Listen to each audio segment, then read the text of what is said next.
Good evening, ladies and gentlemen. Welcome to the Northeast Cup online qualifiers. We're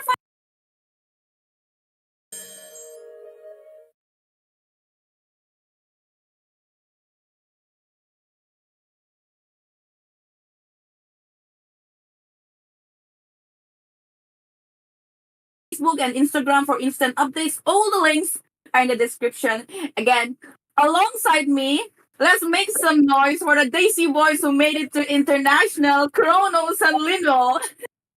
Hey, yo, thank you so much, Jenny, for that wonderful introduction. And of course, introducing the Northeast Cup to the rest of India. Not just the Northeast. Don't forget that, folks. We still have registrations still open. So if you're still willing to join, you got a team, you got a bunch of boys that want to make some noise, just get them along. Click that link in the description or ask one of the moderators, like Jenny mentioned, in the Discord, and they will help you with whatever you need. And of course, Linville, you got something else to say. I know, brother. The teams are ready to go. What do you think? Indeed, brother. And as many of the audience knows, this tournament here, it's just going to be the online phase. Later on along the lines, it's going to be on the land phase in Guwahati, Assam. And that's, I think, one of the biggest achievements mobile Qualifiers can start us off with a banger. It's not even been a year yet, and we're already going to have a land tournament. And I think that's going to be pretty hype. For sure, probably might see one of you guys there in the tournament. But yeah, I think we should probably go start off with the draft. But for now, we have two teams here on our hands: Team Mav and Team Yapsalot on the side. Yeah.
And we are expecting high from them, especially in the first round, as you mentioned. So I hope they start us off with a banger.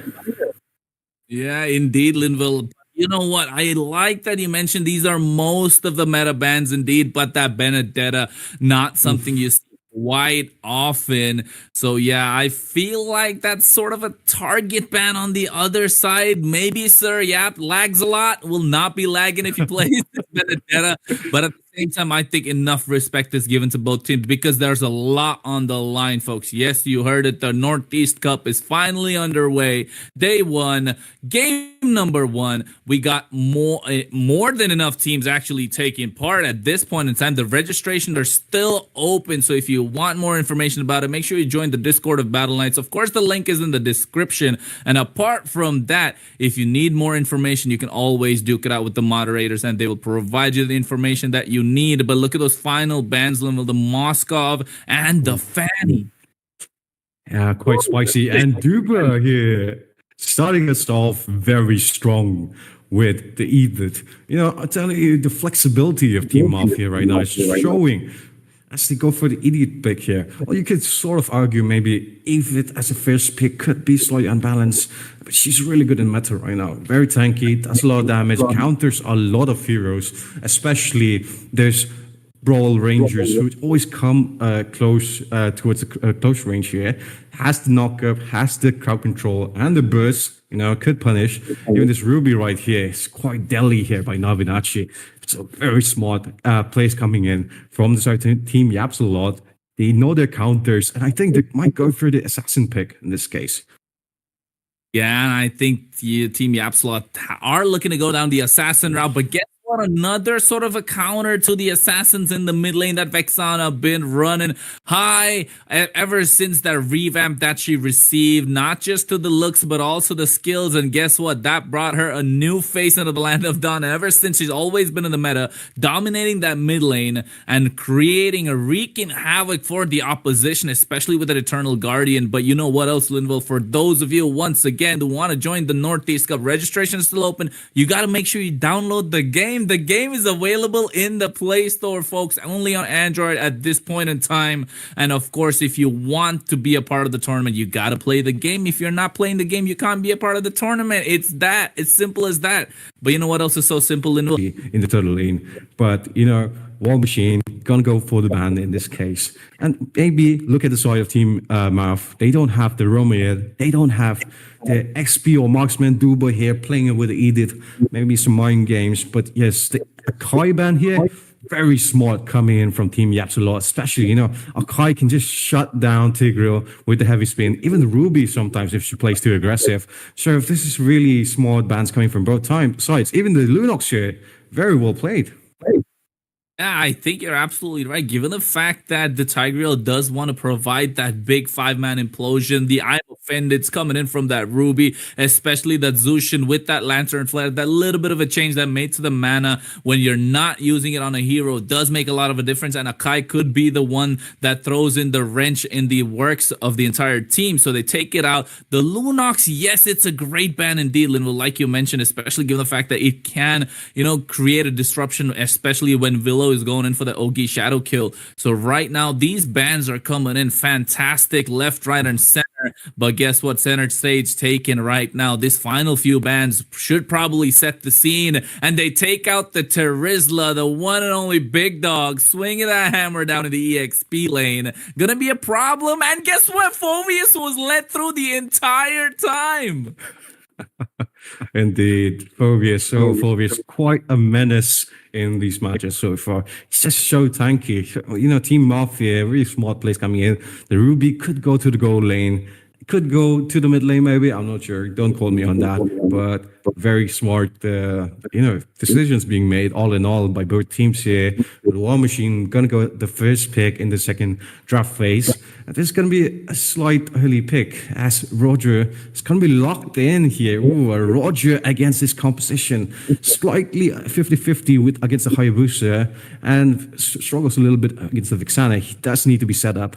But I think he's going to be headed towards the goal lane, though. Ooh, it's a little bit of tough decision to be made by Team Yaps a lot, especially since Roger got those nerfs, and we've seen the impact it's had in the recent matches.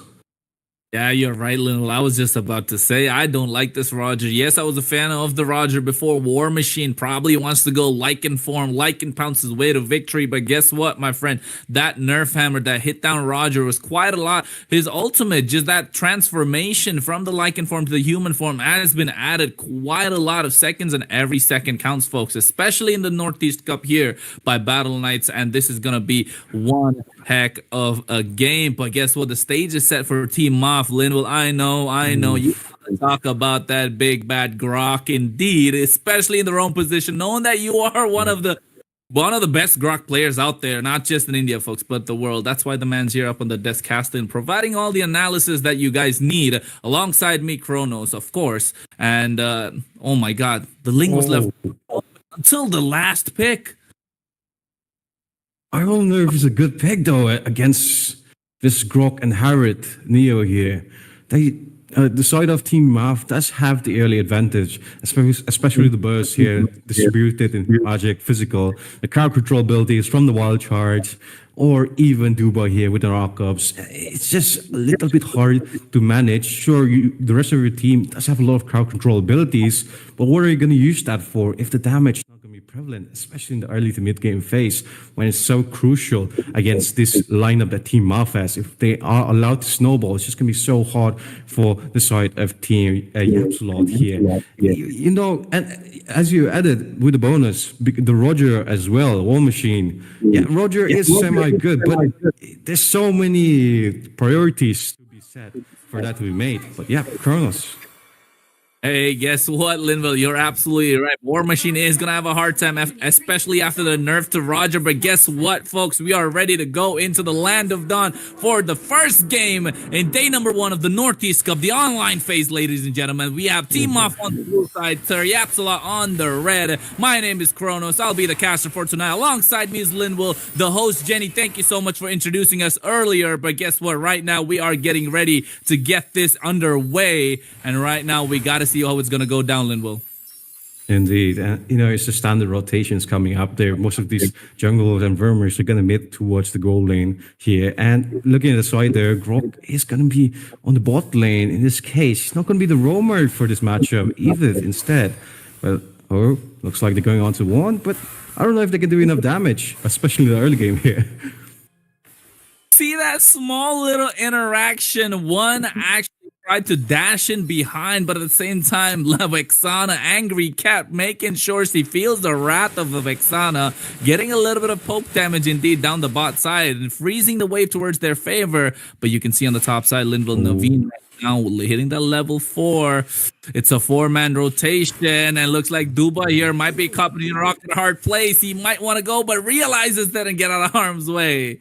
And Naveen here, look at that. He's just waiting to pounce. Indeed, just playing it slow, paying for the mid game, I guess. So for there, onto Angry Cat here. Oh, look at that. Tempest of Blades. He drops it down, gets picked up. Angry Cat, not so angry. But the Earth Shatter just provides a lot of CC, knocks him up, and Sir lags a lot. Guess what? He's actually having a good MS right now, not making sure he doesn't lag. Indeed, but might just be in some trouble here, Crow. Oh my good. What? Indeed, he gets taken down. That is the Ling we were talking about earlier, Linwell. And I think Ling really needs to step up to the plate, especially in the early game, because he is the sort of a hyper carry that we like to use quite a lot. Indeed. Folks, hyper not a thing anymore, but Ling is indeed. Yep, and you know, that early kill there is disabling his buffs, especially. I don't think they can contest a turtle. Although.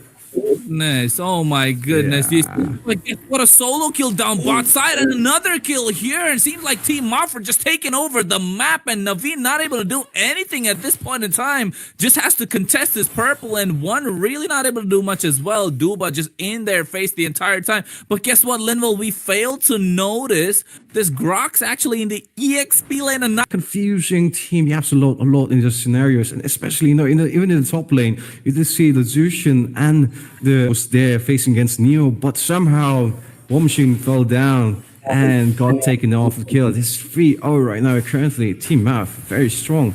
There looks like Math wants to go in. Yeah, I don't think it's the best idea. Not onto a Tigreal, but the poke damage does add quite a lot later on. But the 4-man rotation up top, the top lane is what they want to contest. Look at that. They go in with the Chrono Dasher, Synchro Vision as well. Lantern Flare comes up, but that big wild charge rotation all the way from the bot side. Akatsuki taking them out of the Land of Dawn. That is 2 kills going into the side of Team Moff. 5-0 right now. The kill score. War Machine will be the next target that they want to pounce on. Guess what? This Lycan won't have any place to run towards. He gets picked up. He gets dropped down. He goes into Lycan form, and he will get taken out indeed as the Tempest of Blades come down from Naveen, and he will be the next on the chopping block. He gets taken down. Team Moff 5-man up top in the rotation, and looks like Sir Laxalot doesn't have any answer because he is nowhere to be seen. Indeed, Marv here with precise gameplay, especially positioning. And you know, they know exactly when to tank the turret, when to go in with those abilities. And you know what I really like about this Akatsuki Grok is he can be going on the aggression whenever he wants to with the flicker wild charge. And it's just so powerful against the side of Team Yapsalot. But yeah, again. Speaking of that wild card, that was it, Lingo. You were just talking about it, and Akatsuki deserves more praise than that. Man just made a rotation all the way from the bot side to the top lane, came back to the mid lane, had the wild charge once again, provided another set, took them down, and look at that. He's not even taking a little bit of damage on his gold plating yet, while Duba here just being a nuisance, a menace on towards Naveen, who had to drop the Tempest Blades on towards basically nothing, but the implosion comes out. They have the damage, yes they do, and Full Clip is the one that provides it as well, and the kills unfortunately going to Sir Lags a lot, but that is a little bit of a breathing room that the team gets for their side. Indeed, and you know what I really like about the play, at least Maf, taking those 2 kills by the side of Team Yaps a lot, but it's look at the players. It's Duba and Angry Cat. They have 2 kills and 0 kills, so it's not a shutdown. So maybe you could argue it's quite a smart decision there. Neo and Duba, going with aggression or shadow. Oh, Sir Lagslot pulls him back with the Sacred Hammer, but Naveen is the one that's getting caught. Primorat comes out as well from Duba. Duba is the one initiating all these plays, but guess what? They always map so quickly. And well, how is that possible? People want to know. Tell us about your grok yapping already. It's got to be the passive, the rapid boots. But here, once again, Neo going in with the curl dash.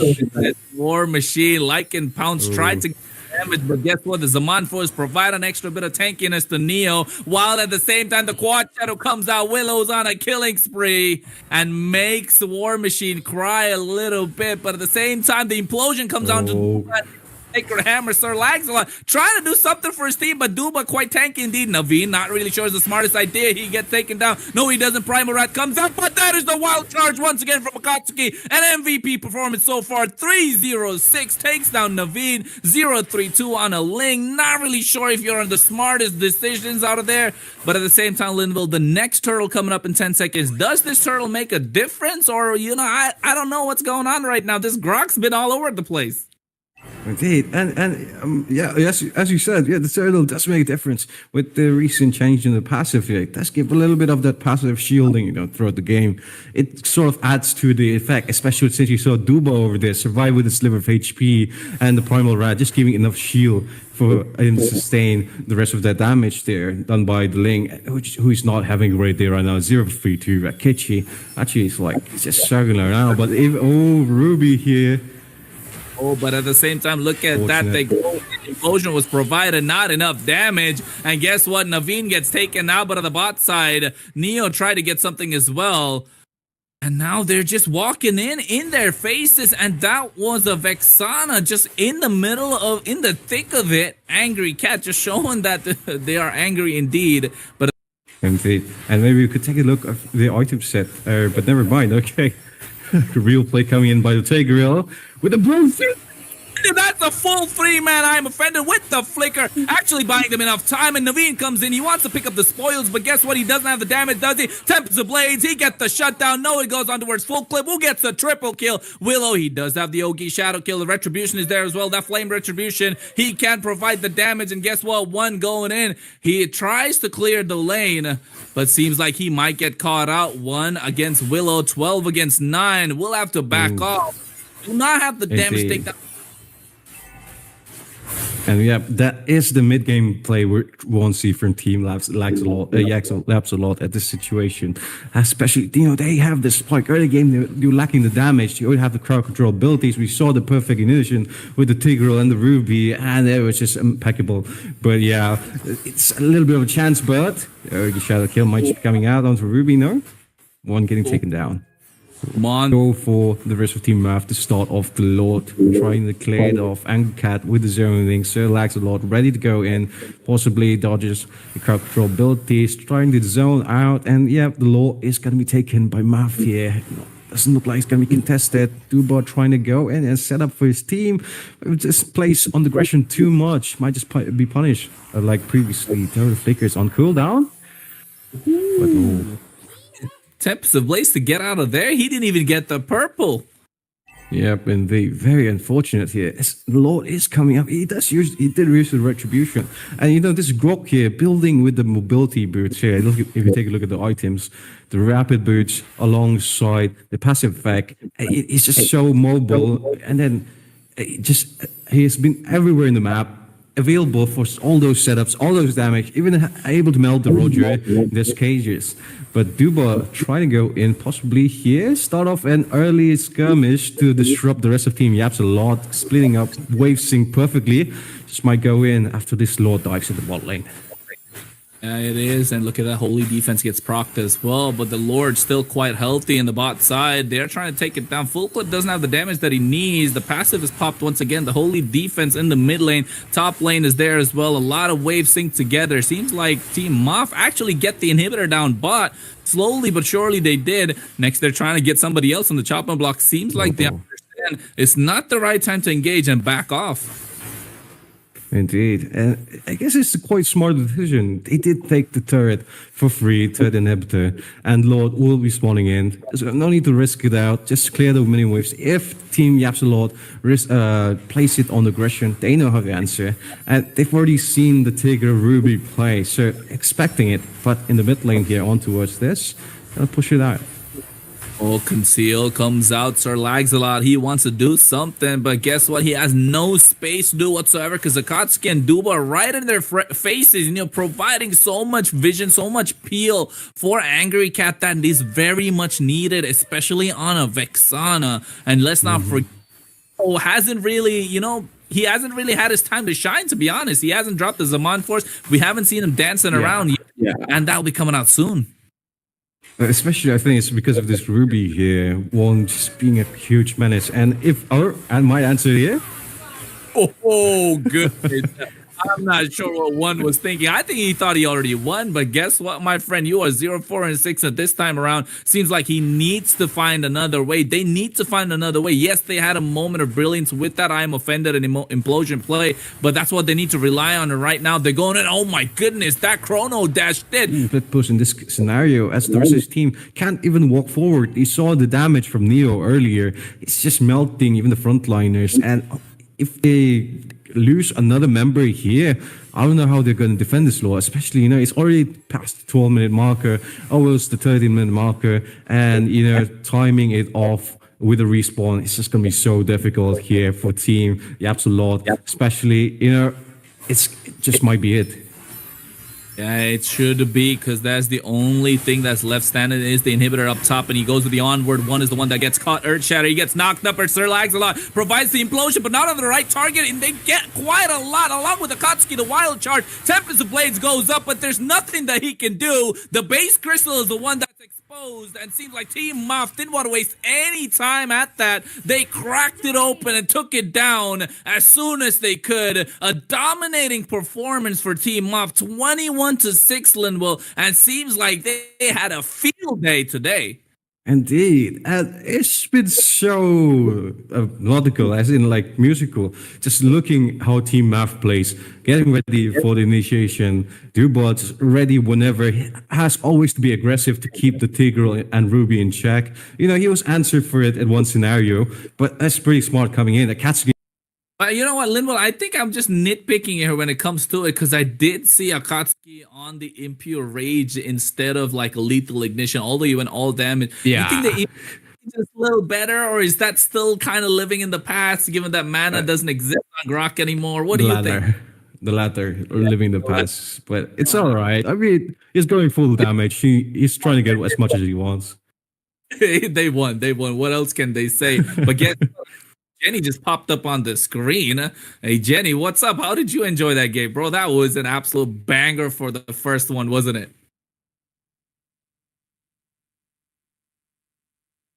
Oh, I think your mic's muted, Jenny. Yeah, I think she just muted herself and she completely forgot. Guess what? I'm so sorry. I'm so sorry. Like Jenny as well. I'm so sorry. I forgot that I just muted myself. Yeah, and the first match, I mean, wow. They gave away a link, and then the way they countered him, he couldn't do anything. The first skill, do you guys remember? Just Grok went and they used his nature, and then he was that. Link was that. I mean, it's a 13 minutes game, and the kills were like 21 to 6 kills. They dominated. They dominated the whole. Mm-hmm. Indeed. Especially, since like you're facing against an early game composition, you don't have the damage to punish. And if you don't punish, they're just going to snowball, and it's just going to be harder for your team. Azushin is really great, but you need to compensate for it. Maybe go for a Matilda. Maybe I don't know. But in that case, it was the drafters already heavily relied on the crowd control setups, and since they got denied that potential ability, it was just too late. Roger was not the play though. Yeah, we can all Yeah. agree on that. Yeah, I think we can all agree on that. They didn't have the wave clear that they needed.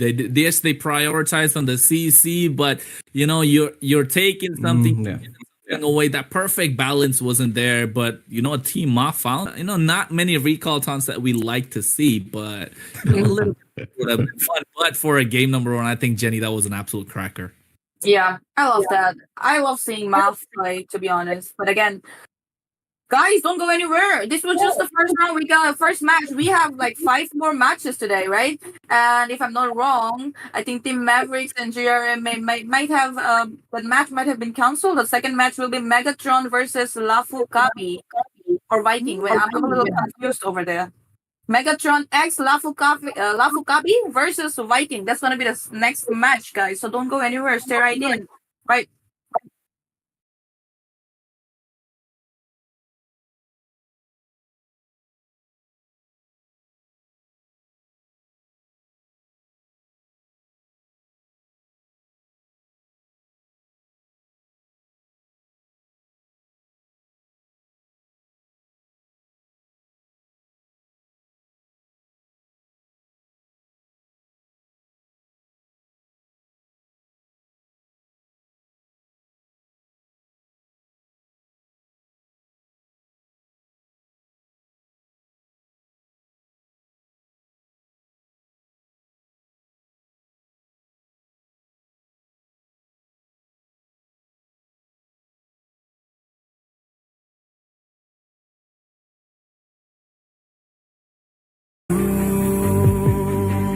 You would be alone when hope was even though you're back.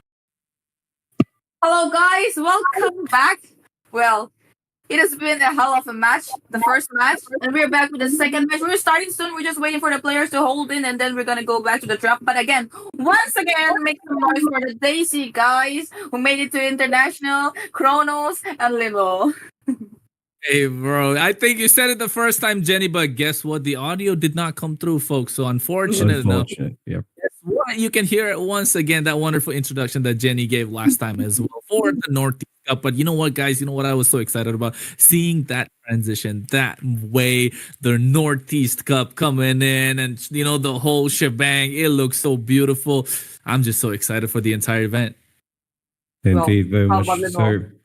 And very well said also. Since we're finally in the big stage, guys. India shining upon the limelight. All of the players, you got the chance to show us what you got, show us that you can make it to the big leagues. And this is one of the possibilities for many more tournaments to come. Especially, we saw in the first game, Team Muff played wonderfully well. Unfortunate for Yaps a lot, though. But it's just to show that every team here means business. You got to come in here in the tournament, trying to take it all, win the lot with the team. Even if you go down with a loss, maybe it's take that as a winning. As a learning curve for future tournaments to come. But yeah, I think that's enough for a little bit of an intro. But Kronos, what are you expecting from these two teams we have? Team Mavericks and GRM. Hey, yo, I thought you weren't gonna mention the name of the team, but guess if you want to be a part of this, Jenny, you should play the game. So you should download the game, bro. Why did you download the game? Well, I already did. Oh, you already did? I already did. I guess it's just up to the viewers now. Players, one thing. Players are important for a tournament, the organization, the casters, but then we should never forget the viewers, guys.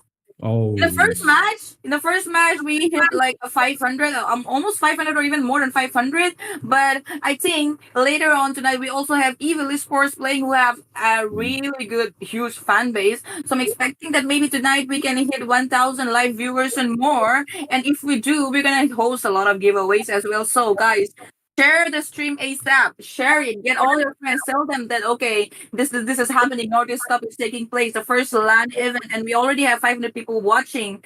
Come and watch. Get some insights. Let's have fun together. What say, guys? Yeah, that's really right. We got a lot of people watching, and not just the people in the Northeast, the rest of India as well. People want to watch. People want to know what's happening with Mobile Legends 5v5. Guess what's happening? We got the Northeast Cup, the first ever LAN event, and of the largest scale thus far. And we not only got that Northeast teams taking part. We got the rest of India as well. This is the online phase. We go to then we transition into the state representation phase, and then we transition into the LAN phase. Guys, this is a long and beautifully organized tournament. It's just day number 1, match number 2, and guess what? You got the best of the best up on the desk. You got Jenny as a host. You got Linville as an analyst to break everything down. You got me as a caster as well. I mean, what else do you guys need? Just share it, get people on board, enjoy, get entertained, and make sure you stick around for the rest of the day as well, because we got more information and more news coming. But first of all, don't forget to download the game and be a part of this entire community. And let's not forget, Jenny, right? We got to get into the Discord, bro. Yep. All the links, all the social media links, anything else, everything is in the description for the game, for the Discord, for Facebook, for Instagram. Come on, guys. Follow up and stay updated. Get all the news firsthand.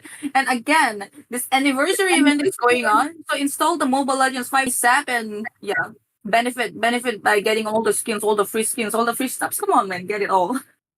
Hey, Linville, you forgot to mention the registration's still open, bro. Yep.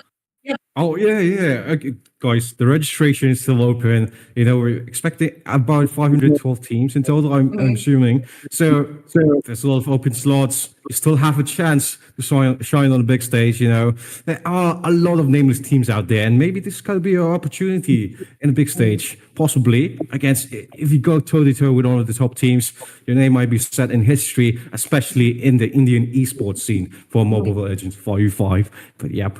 I think we should probably go on to the match here. These two teams are waiting for us a little bit. But yeah, anything else you guys want to say before we go in? I just hope to see that in the last match we saw total domination from Team MAV. It was almost one-sided. I want to see something like a next to next match. So I'm hoping we could see a good clash in the second match. What say, guys?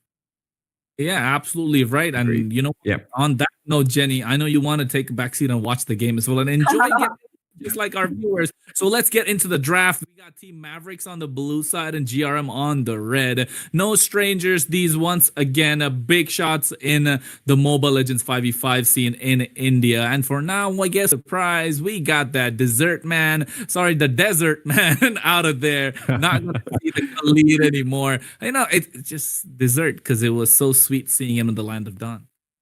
Yeah, I mean, sand is a dessert, I guess, in that situation. But these two teams here, they know what's up here. Khalid man, straight off the bat, as you mentioned, just what you expect when you're going in to this pro scene here. And the Ruby being answered as well. This is what I would like to see. The previous game, so many broken heroes open. The compositions there always, it gets spicy, but a little unbalanced, you'd say. So you did see a complete total domination from Team Mav. But this time here, Team Maverick as well as GRM here knows what's up. Bans off those annoying XP laners who have been quite a menace with their abilities. Khalid, super tanky, does a lot of damage. And Ruby, likewise, with the crowd control abilities in this case. But you know what that means, Kronos? Might be a potential. I'm not sure. Okay, maybe Alpha. I don't know. I was gonna say the assassins, Linville. I was letting you take it all over. That's you.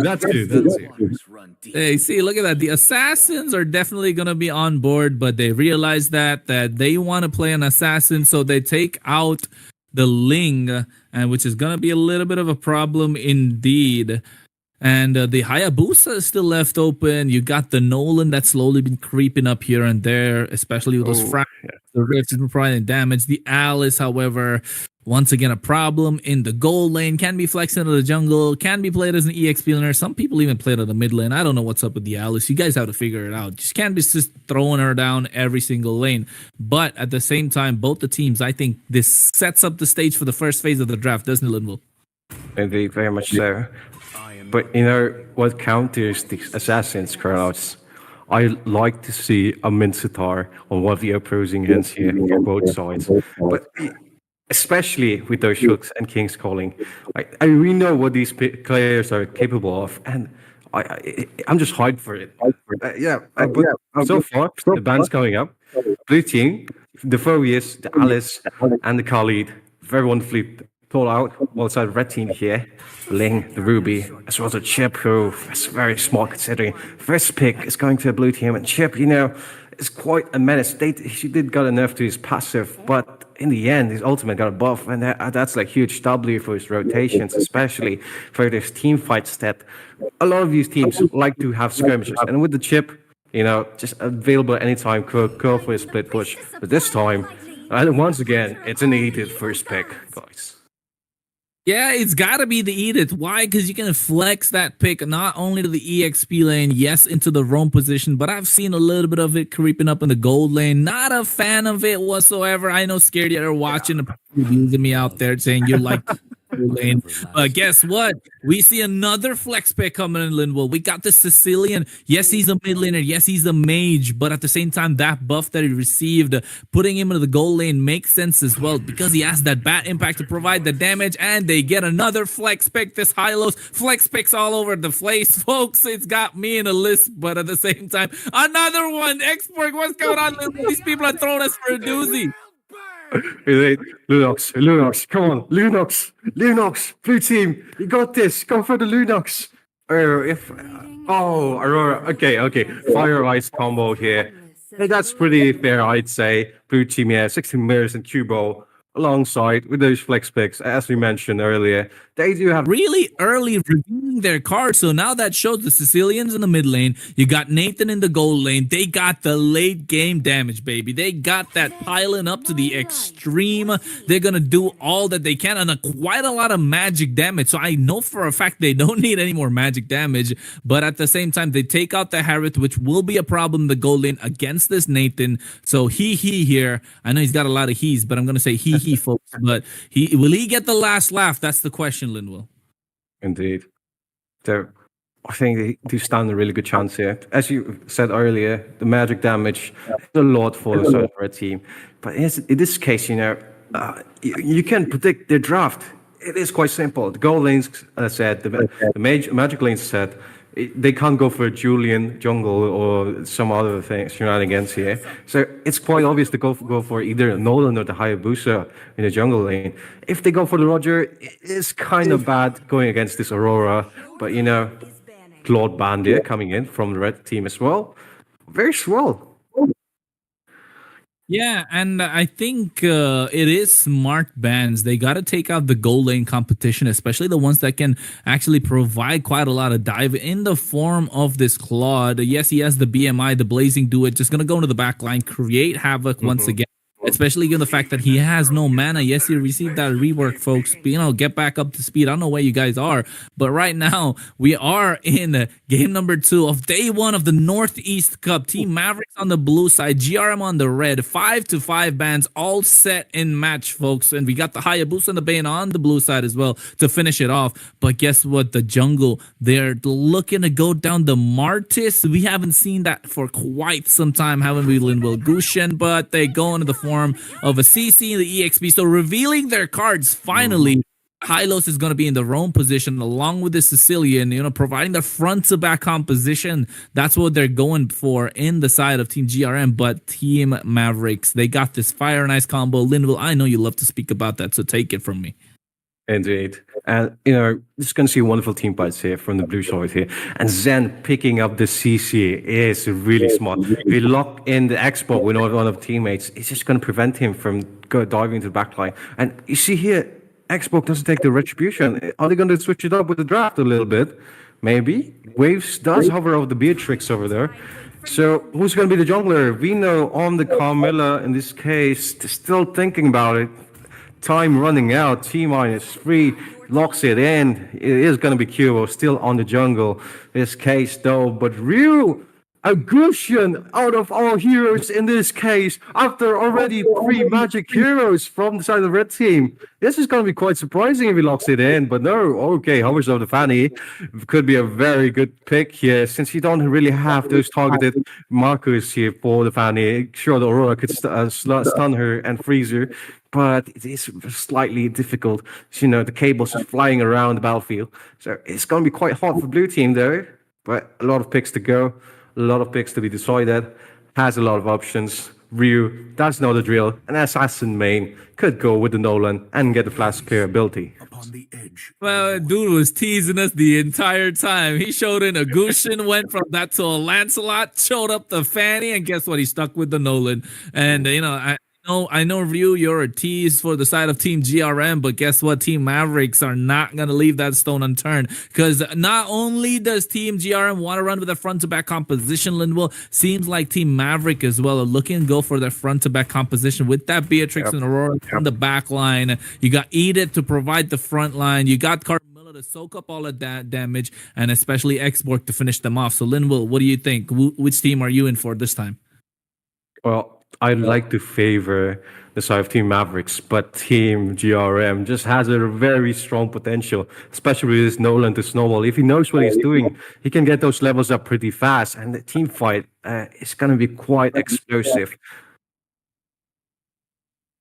Yeah, it is going to be explosive indeed. And I think right now, ladies and gentlemen, get ready to get into the land of dawn for game number 2 of day number 1. We are in the Northeast Cup, folks. Yes, you heard that right. And for those of you who want to join, make sure you register, as registrations are still open. But to do that, you got to download the game. And once you download the game in the Play Store, make sure you go onto the Battle Lines Discord. The link is in the description. Look for the moderators or admins to help you out with how you can go about this process and then be a part of this tournament altogether. And right now we got Team Mavericks on the blue side, GRM on the red. My name is Kronos. Alongside me is Linwell. Linwell, what's up with this game right now? Indeed. Well, this game's just going to be a standard playthrough, especially since, this level 4 spikes are going to be quite crucial for both these teams here. Early Gankter coming in from 16 mirrors onto its Z, but it's a CC. Come on, guys. She's just so tanky in the early game. Yeah, so tanky, so mobile as well. Has the yo-yo blitz to actually heal back up. But meanwhile, once again, the battle is for the gold side. VNO here will be providing a little bit of vision, but has to play on the back foot because the high-lows is going to be a problem. And sincerely Ken, along with Ryu, and he wants to have the last laugh. Waves here, realizing his wave has been frozen. A lot of puns intended, folks. And right now, VNO just providing the support that's needed. But guess what? Team GRM realized there's no opportunity and go back into the mid lane. 16 mirrors wants that reflection into the river. Gets taken out. No, he does not. The fracture is used up in the process. A little bit of a poke. 20 seconds into the turtle in Linwell. How important is this one? Well, it's going to be very important in both teams contest for it, especially since Gluttony is so low in HP, and then if you take those fights and give out this potential kills here, which is Sicilian. Yoda is trying to start us off, but waits for this level force. Known already ready in position. Xbox sees it. Cubo trying to go in. They're going to start and get his blue buff beforehand. But Gluttony and 16 mirrors here, a little bit of a skirmish for clearing the mid for the bot lane. They're going to get the level force perfectly on time. Vino also position the bush. Doesn't have the Curse of Blood though to activate. Oh my goodness, Angling Claws comes out, but guess what? Frigid Glacier misses completely, and they get the turtle indeed in the hands of Ryu. They go into the glorious pathway, and they get that first blood that was so much needed. Gluttony, being the glutton that he is, wanted a little bit more than he could chew, and got taken out instantly, but this time around, sincerely Ken, he gets caught out with that stun. At the same time, Cubo not really able to take his orange, but that 4-man rotation into the jungle of the side of Team Mavericks. Right now, not feeling like a Maverick indeed, as Gluttony respawns back up and has to go down the bot lane to clear it up, but at the same time the rotation of the top lane is not made, so both the gold laners Lynn will farming up as they should, and Cubo definitely behind on farm right now. Indeed, it's quite a turn in tails. As you know, the early game battles, we do want to see Team Maverick here win, take the opportunity of the advantage, but it just that level 4 there, that lag from the Carmilla, just came in crucial, and Hylos was just so tanky for the side of Team GRM, and you know, it just snowballed them for getting the first victory. It is a kill on internal, so you know, we'll be seeing more trades happening. Possibly, and this time, the goal lane this time, he is having the aggression. Waves there, trying to sink it off, but not going to be taking it. Rest of the teams here, a little bit confused, especially GRM on what to do. They did get that first dub though, but they're not trying to capitalize, playing it safe. Hyodo here, spotting out Vino, and just doing a bit of poke damage, waiting for either teams to set up and play on the aggression and capitalize. Looks like Waves. Yes. Might be it. Capital high, Waves gets caught, has to flicker out of harm's way as well. And the better half of Sicilian right now on the opposite side of Ryu here, camping, waiting, and he gets spotted out with that frosty wind. 16 mirrors, found that reflection, but VNO is about to get caught. The expansion comes out and they go in, fracture, and guess what? Heartbreak it is, ladies and gentlemen. Hyodo is the one to take down VNO with that bat impact and the sanguine claws as the turtle is up once again, and this time GRM once again will have priority all over it thanks to the help of this Hylos just zoning them away. Look at that Linwell Cubo not really able to do anything with the help of Zen as well, just providing a lot of CC and damage. That Yo-Yo Blitz Gluttony goes in, Earth Shatter he is, but not enough damage, not enough follow-up, quite tanky. They need that Curse of Blood, which you mentioned earlier, Linwell, and VNO not having it in that earlier turtle fight, in the first one rather, created quite a problem, and he uses the entropy to get out of harm's way. A smart play indeed, as the bot side seems like priority for the side of GRM. Indeed, they're on the other side here. Maverick towards to a mid lane here, might just push on to He doesn't have the entropy to get away, but has the wave clear potential. But Milo's here, walking towards Vino. Yeah, Vino gets caught out, gets taken out, but look at the mirrors taken so low. The Yo-Yo is quite a lot of damage from Zen. Oh my goodness, along with that performance, Delight just being an absolute menace. Cubo here gets spotted out. He here, he provides the interference, able to get out of there with the entropy, and Waves here is about to get caught. They might go for the pincer. Look at Sincerely Ken, but no follow-up from He might be a communication gap there, but at the same time, they realize it's not the fight to pick, and by their time, as Hyodo is slowly but surely scaling up into this mid-game phase. The Waves also being cleared off by Waves. It's a quite smart decision, not allowing the side GRM to push forward. Still on a 0-3 there, but having a bit of difficulty. If they want to go in, they need to bait out the Vitalize or get an anti-heal item here. It's just Hylos has been so tanky, and Waves in a little bit of trouble here. Going to push forward. He taking on the entropy, just forces out the flicker, getting another turret. GRM is so strong right now. Vino just might suffer from it.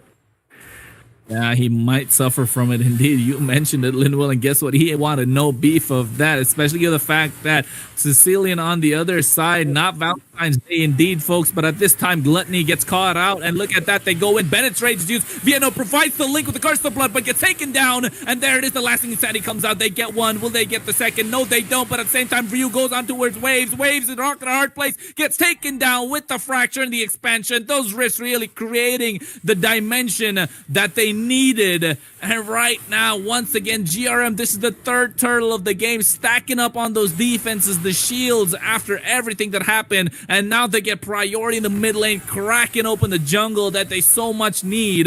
Not like they really needed it, but at the same time, the domination is starting to show. As GRM here, capitalizing so much. The jungle goal, the turtle goal, the turrets here, onto a 5k goal lead here. Even gonna go on towards this Edith, has to go back. You know, Edith's a front player, but suffering so much. Glorious pathway coming in. Oh my goodness, yes, it is indeed Earth Shatter to provide the knock-up, but a little bit of a disruption there. They go in, lasting insanity. Frigid Glacier comes out, but of the back line, Ryu goes with the fracture, misses completely. A little preemptive use of it right there. Probably a misclick as well. Not able to aim the skill quite right, and not getting 16 mirrors in the process. Not even proccing the passive at this point around. But guess what? The damage eaters comes here. He and Hyodo. Looks like Ryu has done his job for the early game, Linville. Although he has only one kill, but look at Glut Gluttony. Oh my goodness, he gets taken out like instantly. And at the same time, Yodo gets the mega kill in the mid lane. This Sicilian has been scaling so beautifully well. 4-0-2, 8 minutes into the game. Mid lane tier 2 is coming out. Zen zones waves at the same time. 16 mirrors will have to back off. And seems like Linville this game, once again, looking like game number 1. A little bit of a total domination coming in from Team GRM. And the GRM very strong here. And just look at the composition. The Nathan so explosive with damage. Zen knows exactly when to go in, zone off those enemies, and he just landed the perfect yo-yo combo on Aurora and Xbox in that purple blow fight. It was just so good, and that was what I wanted to see. GRM pulling it off, not getting punished also. Here, so tanky. Hilo just walking in and walking back. Goes in with Glorious Pathway. Oh my goodness, and he look at that classic, but nothing. The Frigid Glacier just zoned them away. The Curse of Blood is there. The Link is present, but not enough damage coming out because Waves hasn't scaled as he should. And 16 Mirrors used the Frigid Glacier quite early. Seems like the layering of the skills is not there, Linwell. Indeed, there's missed timings here. What is causing the main problem? You need to be able to trade off your teammates. 3 teammates down here, and the set of red team and GRM taking the Lord as well is suffering a lot. Mid lane turrets are also gone. There's only the inhibitors left for the side of Team Maverick. It is looking quite jovial, ladies and gentlemen. If Team Maverick doesn't show up with the combo here, I'm expecting 16 mirrors and Reno land a perfect Curse of Blood and Frigid Glacier. If they don't do that, this might be the end of game, Kronos. Yeah, I think you're right. You spelled it absolutely right. They need that Frigid Glacier combination along with that Curse of Blood. So the layering has to be on point. Yes, you have Waves that can provide Nibiru's Passion as well as the Bennett's Rage. Along with the last thing, Jesus, Goodness. So bad.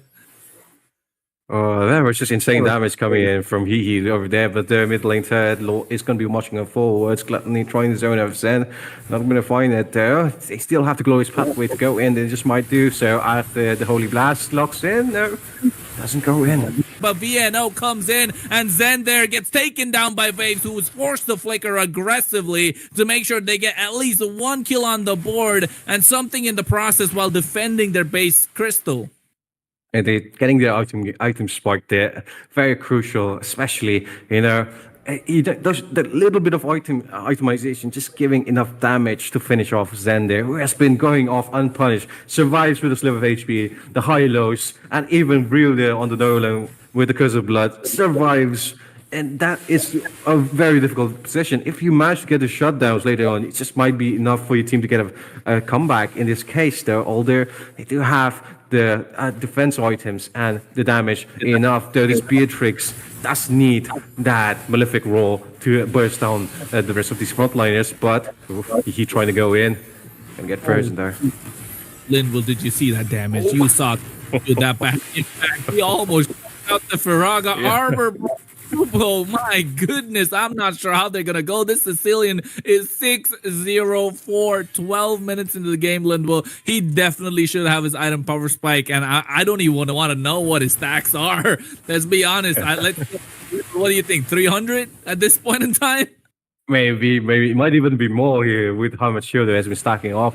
Hasn't gone down even once at 6-0-4. His positioning has been impeccable, especially to dodge those Frigid Glaciers, to dodge those Curse of Blood. Does have the flicker, but he saves it for the crucial moments. It hasn't gone punished even once for that. It's just been so good for Team GRM, especially in this case. Zen and sincerely Ken has been doing a wonderful job in zoning off the rest of the side of Team Maverick. Although he just going on the aggression with the entropy, bursting down anyone. You have the hero here bursting down the frontliners, and he again. So far, the side of Team GRM here looks unstoppable right now as the Lord is marching down in the mid lane here. Rhea also cleaning up whenever necessary. Although the rest of them have to be on time for the Lord here, sinking the waves a little bit onto the top and mid. Not cleared yet though. Bot CC there is then trying to go in and time for his waves. The rest of the team though here on Maverick trying to defend on top side. Go Vino! Ooh, Vino got almost bursting, and that's the tank we're talking about. But look at that. Glorious Pathway comes out to cut them off entirely. The Lord is still quite healthy at the same time. The Gluttony goes with the Primal Rat. Not enough as they take down Vino. Thanks to the entropy, but the Bat Impact comes in. Along with that, there's Bennett's Rage. Actually find enough time to save the base crystal, but they take down the right target, and that was Waves as the mid lane is left open. And at the same time, 16 Mirrors sees the writing on the wall. And guess what? That is Team Mavericks that's gets taken down by Team GRM Linville. What a way to end the game. These guys were utter domination once again. We see seems like the top teams are performing while the others really need to pick up their socks right now. Indeed, and GRM is so strong. Here, I mean, it was from the mid to late game phase. It was too late completely. I have to say, unless Maverick pulled off a massive shutdown, it was looking over for them. Dude, like the positioning from Team GRM was just so good. Chef kiss, I'd even say. And there's scenarios where not even a single time Team Maverick could catch off these backliners. But even then, the entropy just was a get out of jail free card. Maverick didn't try to capitalize off of these rotations. Sure, the rest of the team GRM was in bot lane, mid lane. They didn't go for a split lane push. They didn't go for try to go for a team engage. Even if they did, the positioning of Team GRM was just so good, and just Zen there perfectly on time whenever necessary, as well as the high-low so tanky from the early game. You can't have anti-heal ready in these early game fights. And just the Curse of Blood not being available in the first hurdle just caused GRM to snowball completely out of control. And that was just it, ladies and gentlemen. You could even write it off that Curse of Blood was the main key factor. Yeah, and you're absolutely right. That Curse of Blood was the important factor, but they weren't able to execute it. And that is why, folks, you saw it's Team GRM, Linville singing praises of how they were positioning themselves, even providing the chef's kiss. Not something you see him do quite often. But at this point in time, folks, I think that was game, set, and a match indeed. That's game number 2. But guess what? I think somebody's waiting in the background, Linville. She's just waiting and waiting out the game. No. Pretty excited. I mean, I would say she was probably a little disappointed. Just the fact that the game kind of went the same way the game 1 did. But I think this was more entertaining. Don't you think so, Jenny? Honestly, yeah, kind of disappointed, but it was at the same time it was entertaining. I really wish to see a clash, a next to next match, but then, well, it was like action repeat. The same thing happened all over. It was a size that changed, the blue and the red. But yeah, again, it was fun. The viewers, I was actually reading the comments, and some viewers were actually waiting for Team Maverick to do a comeback. They were like, okay, one mistake and they're going to make a comeback, but that didn't happen. Well, Team GRM really dominated. They did dominate yeah. quite a lot. Yeah, or Linville, they did, didn't they? Like because of what you said. Say it. Anyway, actions speak louder than words, my boy. But yeah, that was pretty much it. But I think it's quite what we expect though in the qualifiers there. All of these teams, it's going to be a huge difference in the terms of either experience gap or skill gap, which is quite eventual. You have a lot of different players out there. Sometimes some of the teams are even coming back to the game right here in being Mobile 5v5 a recent thing. So that's quite obvious, but. Give it some time to cook, and these teams, they might just, take a victory in the next. It's just a matter of time, but you know what? If you really want to be a part of it as well, folks, don't forget.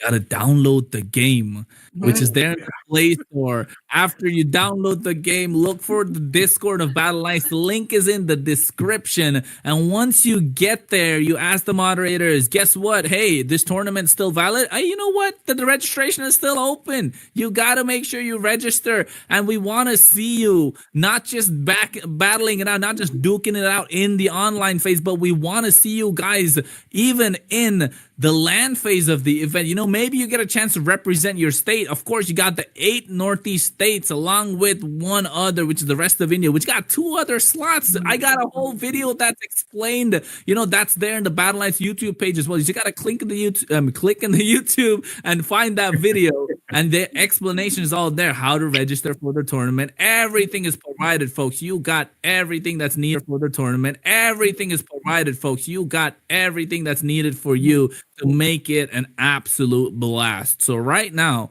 I think Jenny, the next game should be quite Yeah. exciting, spicy again. Yeah, I So hope so. I hope so. I don't want another action repeat. I want to see something, spicy. A match that take us on a roller coaster of emotions. Well, the next match is between Megatron and Slafukabi versus Vikings. Wow, the name Like sounds. spicy. Yeah, it does sound spicy. But how about the match? I guess we'll figure it out only when it starts. And viewers, do not go anywhere. Install the game. By the time we get ready and come back with the third match.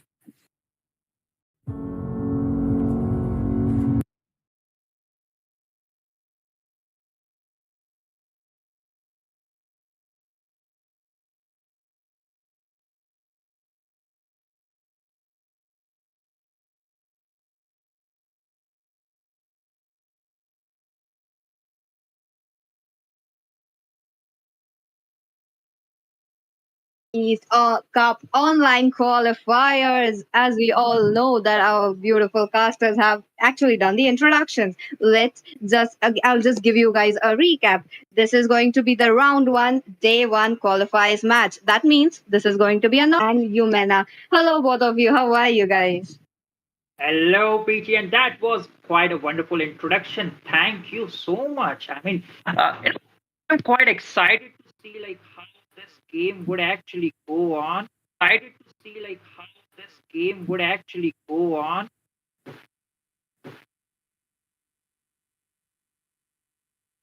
And themselves actually, and I think it can be a neck to neck competition. I mean, both the teams, they want to secure this position to get onto the land event. I mean, it's going to be a chaos onto the battlefield. At least that is what I'm expecting right now. And there are going to be some new strategies maybe coming onto the table from both the teams. I think we'll just have to wait and see, Peachy, what's going to happen. And meanwhile, Sasuke, I mean, I think your network just disconnected. What do you have to say about both the teams on the table as of now? Both of them from Assam. Say about both the teams on the table as of now. Both of them from Assam. That too. Technically, provided it's going to be an exciting match because since both the teams are from Assam, so both the teams would be likely relying, they would be knowing how well each of the players would be playing, because since both of the teams are from the same states, they might have gone multiple they might have battled multiple times in rank in or some other tournaments. But let's go into the battle phase. I am too excited, how well these two teams will actually draft. We'll be seeing some amazing bans, or will it be just some meta bans? hold on your horses, Sasuke. Before we jump onto the draft, I have to remind you guys that this is going to be a qualifiers round, and there will be 8 states that will be battling it out. And from that 8 states, there will be one teams will be representing each of their state, and the other 2 spots are for the other states. That means this is for the rest of India. With that, this is the information for the Northeast Cup online. This is going to be Sasuke and Yumena taking away the game. Let's jump into the draft right away.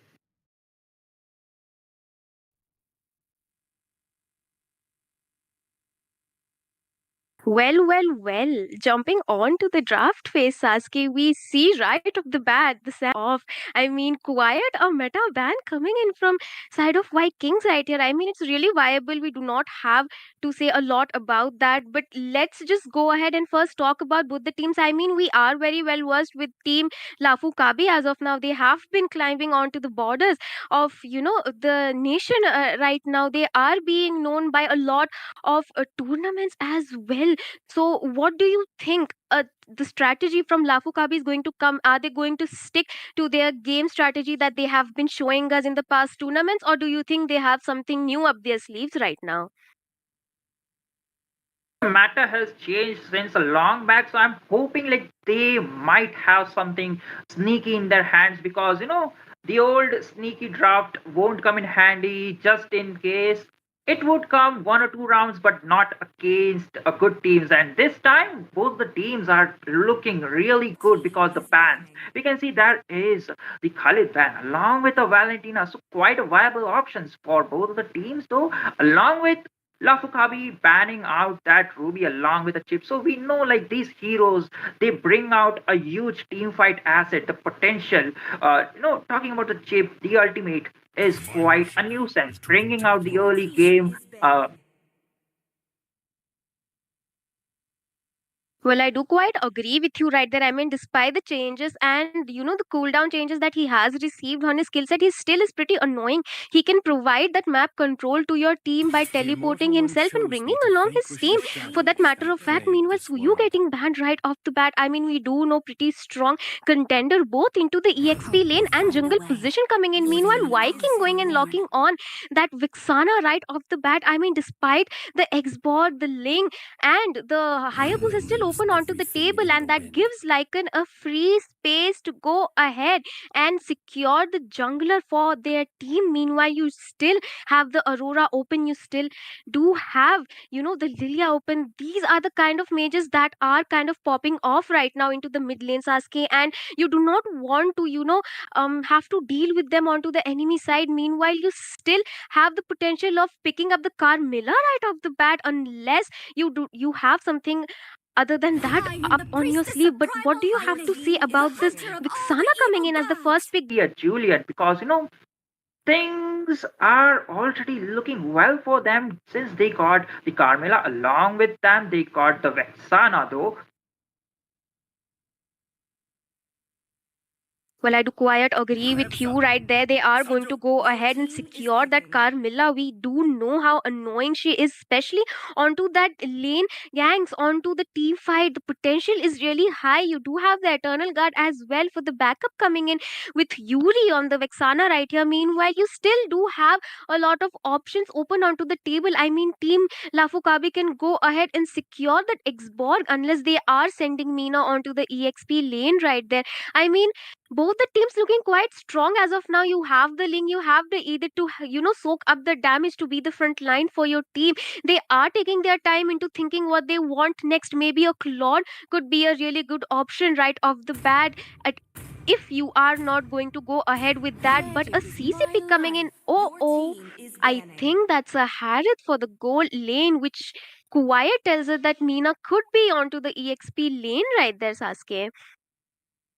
Those are some nice speculations coming in from you, Yumenam. And technically speaking, that Harith might be quite, I am not the a only too one early pick, bound because by this there is chain still a whisper. min star along with some potential counter picks available for Team Blue to just grab it. But moving on to the second phase of the draft, we can already see like the phobias which was available for either of the teams to pick it for the first phase of the draft is now getting banned by Lafu Kabile. Like they are technically leaving no chances like that.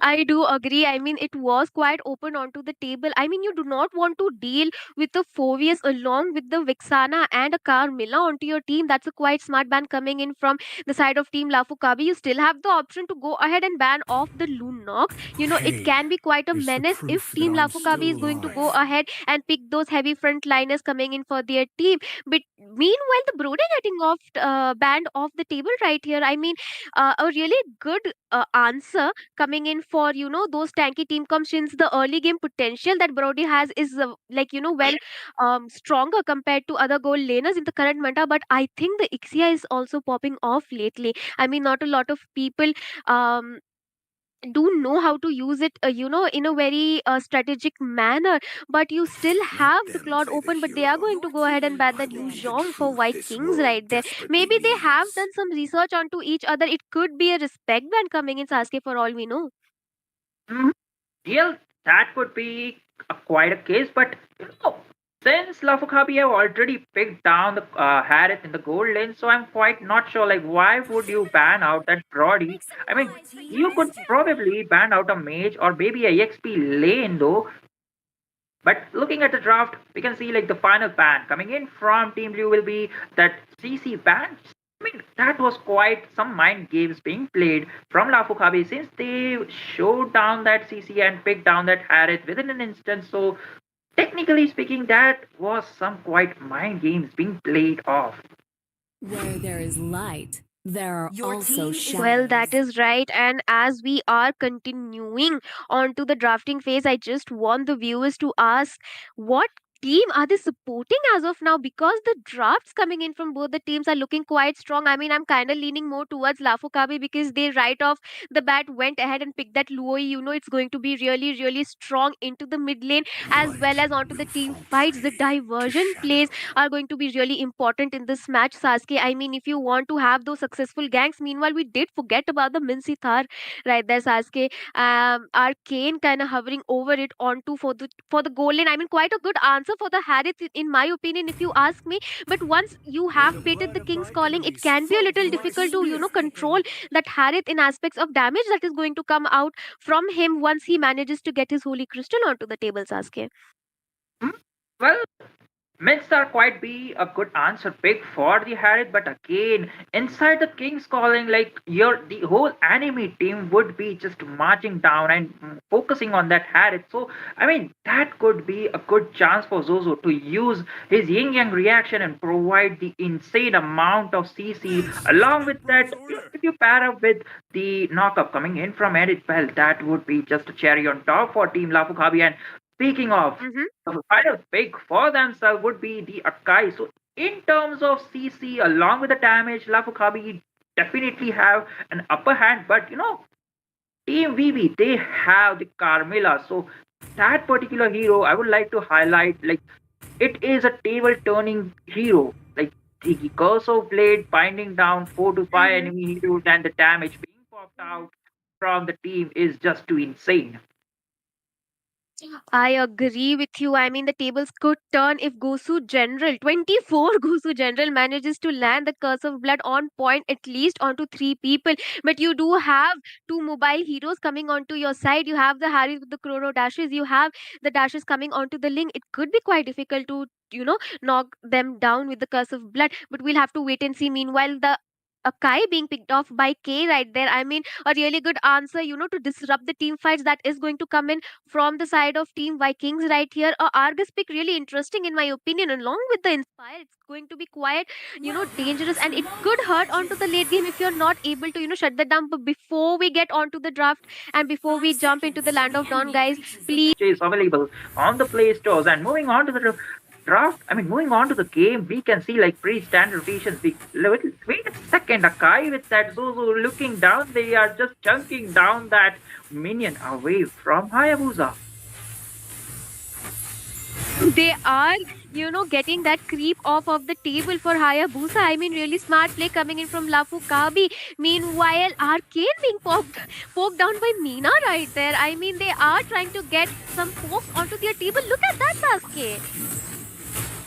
Well, that is quite a nice hook being popped out from his side. He might be in some trouble, but there is a disengage. I mean, a technical good rotation along with Edith, along with that Kai, and you have a mate. Oh, Tempest of Blade being used, and that will be the first blood being popped out. Vexana just melting down. Damage was just insane. But look at that. Ling is looking for more, and he might be in some trouble because he went too deep just to secure a kill. But as of now, he'll be just disengaging in a disciplined manner. I do agree. I mean, it was his time to get the kill if he did manage to get it onto the Minsithara right there, because once he is level 4, it can be quite difficult for Ling, to be present onto the team fights along with the probability of the King Calling being in the team ganks. Meanwhile, really nice rotation coming in, especially from K right there. I mean, just chopping off the jungle coming in for Mr. Diru right there, and Mina already starting the turtle for his jungler. I mean, really nice map presence, a lot of synergy we are, quite seeing onto the table. I mean, this is what we like to see, Sasuke. Definitely, but here is the engage. Guy might be in control that. Oh, wait a minute, but this time it will be the battle of retribution being won by Link. There is the Tempest of Blade, and this time he will be securing a kill. Mia securing a kill. Oh. Into that Winstar, and that is the ultimate being popped up from Luoi, securing a killing spree with that Yin Yang overturn, dealing some insane amount of damage in just 2 minutes of the timer. I agree. The tank on the side of Team Lapukabi already 4. Meanwhile, the mage on the side of Viking still struggling on to level 3, just now able to reach level 4. I mean, the farm difference is showing quite a bit. The early game advantage that Ling was able to have on his table is actually going to help him quite a lot to snowball against that Hayabusa. I mean, the only way you can stop an Hayabusa is, not letting him farm. And I think Lapukabi is doing a really great job at doing that. And right now, Luke Cage is being a menace into the jungle of Hayabusa. He's just roaming around like it's his own place. It's being little difficult for 24 Gosu General to, do give that initiation, because what are you going to do? You have the disruption potential coming in with the ultimate, but look at Junior Fighter right there. He wants to poke down the Link, but it is quite difficult. Ooh, the damage coming in from Yin Yang reaction right there, Sasuke. Definitely already been dealing ton amount of damage. I mean, Val, it's just 4 minutes to the game, and Luo definitely dealing some damage. I mean, I really want to look out the itemization she built, because talking about the gold lead, they are technically in 4K gold lead, and with that itemization, she's already made that poke. And so definitely the engage is, but wait a minute, Hayabusa using the quad shadows in the top lane. It will be Akai using his heavy spins or happy spins, whatever the name is, and scoring the kill, but look like Arthos will be the next one to join down the in the death zone though. But the aggressions coming in from Lafukabi is just no joke. That tower is almost taken down. And quite an important pick off. 2 of the important members picked off before the objective spawns. I mean, Lafu Kabi right here taking the whole map control. Meanwhile, Meena in a really serious position, but will not be taken down because the damage is not enough. This man is not farmed up, Sasuke. What are you going to do if you're choked down like that? All the objectives, the top tier tower is also taken down by the side of Team Lafukabi. I mean, they are choking them down, and Lycan already onto the blue buff of Hayabusa. He's not even able to get his jungle. Look at the diversion coming in, Sasuke. Definitely, though, that Akai is providing some definitely good visions along with some insane setups. No, what they actually did in the early game is to nullify the objectives, the farm from Hayabusa. Oh, wait a minute, there is the curse of blood being popped up from Kamila, but there is the backfire. The Yin Yang overturn damage is already dead, and that will be Yuri going down, but again, it is going to be a double kill for that Louis, because the damage over to that Argus is already done. There is the Tempest of Blade, killing spree already being secured. Only the final members from Lafukabi remains, and that will be the Minster joining the party a bit later. But this time Lafukabi showing disciplined game, and will be recalling, because they secure the kills, they won the team fight, they don't want to overdo it. I do agree. I mean, they do know their potential. They are not overextending. They are not taking fights that they know they are not capable of. Ooh! The circle coming in from K right there. Mega kill on that Vixana. She is not able to stand under her tower as well. I mean, the gap is showing on Sasuke. The mid-tier tower going down onto the hands of Lafukabi right here. In a curse of blood being used, this time connecting 4 members of Lafukabi, but there is no potential damage from Team Vikings at this point. Again, ultimate being used away from Louis, and I don't think, that is quite a nice ultimate. Mista might be in some trouble being forced out. There is the Yin Yang overturn, the damage is already dealt, and Ling will be the one clearing down that kills, man. Man, oh man, look at the domination coming in already. Mr. Diru forced to retreat back, and the Eternal Guard being used on to get quiet a risky position coming in. I mean, he wanted to get Yuri off from under that tower. Meanwhile, unstoppable onto the top lane. I mean, what is going on? There's skirmish happening all over. I mean, you are so farmed up. 26,000 gold onto the side of Team Lafu Kabi right here, Sasuke. I mean, they have farmed up. The third turtle is up. I'm not really sure if they're going to trade it for, the tier 1 Lord. No, looks like they are going to be taking it. And the diversion play yet again coming in. I mean, this is the kind of play that I was talking about. Look at that damage coming in from Zozo. Arcane not even able to sustain even one yin yang reaction from Lue at this point. Well, the magic damage coming in from Lowe is no joke, and that yin yang reaction, the early mage domination she dealt to the enemy team is on point. And definitely, if Vikings want to turn out this game, they need to split out the sections. But Vexana will be the one falling down because there is the two ultimate being popped up. Definitely, Link. Tempest of Blade will be the first initiation, and the damage from this assassin, the Ball Walker, the nimble assassin, is no joke because they technically have the 11k gold lead. So I'm quite sure, like most of the heroes, they are already made or on to the last item though. I do quite agree, and they are looking quite strong right now. I mean, they have been pushed down, all the towers being pushed. Meanwhile, the mid tier will be saved by the grace of that. Oh, wait a minute. Oh, that is the ultimate being popped up from Argus, and he'll be just going down. Tempest of Blade being used in a defensive way, but wait a minute. He managed to, bait down that King's Calling. A huge resources are pulled away from Vikings in a dire situation since the minions is already marching down towards the enemy toes from the mid lane along with the bottom lane though. And look Oh, at that is the Kaira epic this. things along with the yin yang reaction, double kills being secured, but in the process, Akai will be the one going down, but this time the damage is already dealt. Summon Food being used, marking down the tower. This time he'll be zoning off the Vexana, and it will be the Luoi securing down a kill pickup. Beautiful flicker. Knockup being used from Edith, and Primal Rat being pulls Are away. we That going to see the crystal being taken down before the Lord spawns, Sasuke? Man, that was a one-sided match coming in from Team Lafu. I mean, they dominated from the early game, choked down the Hayabusa, did not let him farm, took away all of his jungle potential. He was not able to, level up as fast compared to Lycan right there. Meanwhile, K doing a really good job along with the Louis. The diversion plays coming in from both of them really on point. I mean, they managed to get the early snowball onto Lycan, and Lycan, did a really good job holding on to it.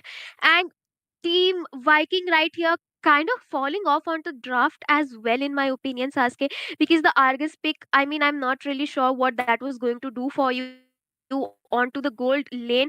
The Minsitar could have been onto the gold lane, could have been much better for them, in my opinion, but it is what it is right now. It just was purely one-sided. They were not able to capitalize on their resources. They had the team fight potential, they had the Carmilla, they had the Eternal Guard, they had the Vexana, they had the damage, but they were just choked down early on from the start that they were not even able to get that spike onto their side. What are you going to do in a matter like that, Sasuke? technically speaking, like we can assure that Argus was quite a bad pick, and it was quite a questionable pick for the side of Vikings. And I was hoping that Minstar would be laning in the gold lane because the zoning ability he has to zone down the Harith in the gold lane and to shut down or to cut off his farm was just on point. But this time they tried to work it off in the XP lane against an Edith, and this time that doesn't turn well. And what happened wrong for the team Vikings was the early aggression from Team Lafukabi and the microplays, where they just invaded the early jungle for the Hayabusa, making sure they cut off the Hyper's farm. And Vexana, she's quite a mid to early to mid game mage, the damage source is on point, but what would you do? Because that is only the Carmilla, and technically you only have the first kill or maybe a stun in the early stage of the game, and with that, definitely in the early game they dominated and they keep on those power spikes up to the mid game, and they know like they might fall short of damage in the late game since the enemy has the Argus along with the Star. So once the early phases of the game itself. I mean, Team Viking was kind of losing their patience as well, coming from the mid game, because we did see them not retreating back when Lafukabi was having those initiations. I mean, K was going inside the tower and bringing Vixana out. I mean, what are you going to do in that situation? But unfortunately, congratulations to Team Lafukabi, and I think that is going to be it for Vikings right here. But we have Peachy back onto the deck. Peachy, what do you have to say about that game coming in from both Viking and Lafukabi? Is clear one side domination. Hello, everyone. Yes, I am back, and that was definitely a one sided game. What an aggression coming in, what a domination coming in from Megatron Lafukabi this time. They, even though they picked up a Harith, they made, they had the Minsatar as well for that Harith to counter, and yet time by time they already shut down that Minsitar. A score of 0-5-0. I noticed that, and that was really, really bad. Looks like they will be picking up the victory for this match, and this would be the match number 3. And shortly, we will be proceeding towards the match number 4. Are you excited, guys? Well, I am quite excited because if these are the kind of matches that we have on the table, I think it's going to be really interesting for us and as well as the viewers. And please do let us know what you viewers think about the teams coming up in this tournament as of now, and who is your favorite team along with your favorite state, and who are you supporting. Meanwhile, do not forget to download the MOBA 5v5 from the Google Store as well. But right now, Sasuke, what are your opinions on the match right now? And technically, I still believe like certain mistakes, if that was improvised, then Team Vikings would have a potential chance to win this game. But the game has already been done. The victors are here. So that is it, ladies and gentlemen, for this game. And we'll be back for the next exciting match.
Well, as the night is still young, ladies and gentlemen, we are back again into the world. Uh, Northeast Championship Cup, where the team will be fighting off to redeem themselves in this ultimate showdown, and this will be Jinx along with Peachy. So, hello everyone, and welcome back. We are proceeding ahead with the match for as Sasuke has represented those match to you guys that Mapari Esports are on the blue side, and we have Meow Meow Gang on the red side. And let me remind you guys, these teams will be representing the state Manipur. And with that, Jinx, what are your thoughts about this match? You know, we all have seen Meow Meow Gang actually climbing up those leader spot into the Indian server. Don't you think so, Jinx? That is true. I mean, I've been seeing them. I mean, in a lot of tournaments, they're really trying hard, and I feel like it's an amazing team right now.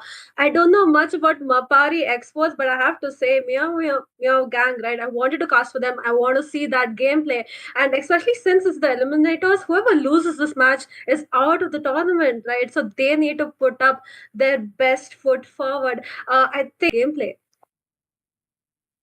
Definitely, Jinx. This is going to be another exciting match. You know, into the last game, we saw how Team Megatron Lafuka, we were dominating. I want to see that again, or maybe I want to see some kind of gameplay that they are giving each other a neck to neck competition. Sasuke. You know, quite a handling since you girls know how the teams play. So, is there any counter drafts or any particular heroes which you are expecting for Team Meow Meow Gangs to pick up, or maybe a unique draft or a unique set of heroes or some respect span you would like to speak of before we proceed to the draft? I'm not sure. I mean, like I said, right, I haven't casted for Meow Gang, but I think we're gonna see a lot of meta picks, right? You don't want to be giving up those meta picks to your opponent. You want to be picking up the Link. You want to pick up the Hayabusa, and you definitely want to not give that Alice up to anyone. Maybe we're gonna see a Harith in gold lane. I do want to see an equal match on both sides. I want to see some, fights. I want to see some engagement. I want this match to be hyped because this is day number one of Northeast tournament. So I'm pretty excited. I want to see those teams give it their all. Well, that is true, and with that, we'll be just jumping off right into the draft because it seems like both of the casters, along with the viewers, are just too excited to see what the drafts would be because it is going to be an exciting, thrilling match between Napali Esports, not esports, but exports, or maybe they just we did an autocorrection, but we'll be taking off Meow Meow Gang and we'll be joining by two lovely ladies. So Thank you, Sasuke, for that lovely introduction. And ladies and gentlemen, we are back into the drop. Look at that. The banning is already on. You know, the as you mentioned, the meta bans are. We will be seeing some meta bans, Jinx. Yes, we are seeing those kind of bans in this match as well. The link pickoff is there. The Phobius pickoff has been placed into the ban section. This is looking strong. Don't you think so, Jinx? That is true. I'm not sure about the Paquito ban here. Maybe it was a respect ban for the side of Team Meow Gang. But other than that, the link gets banned out. The Fovias get banned out. I might see a Hayabusa ban coming in here, but they're going to be banning that Soyu, the new fighter in the Land of Dawn. So, two bans from both sides. Not exactly following the meta right now, but it seems like a bit of a respect ban, especially that Paquito.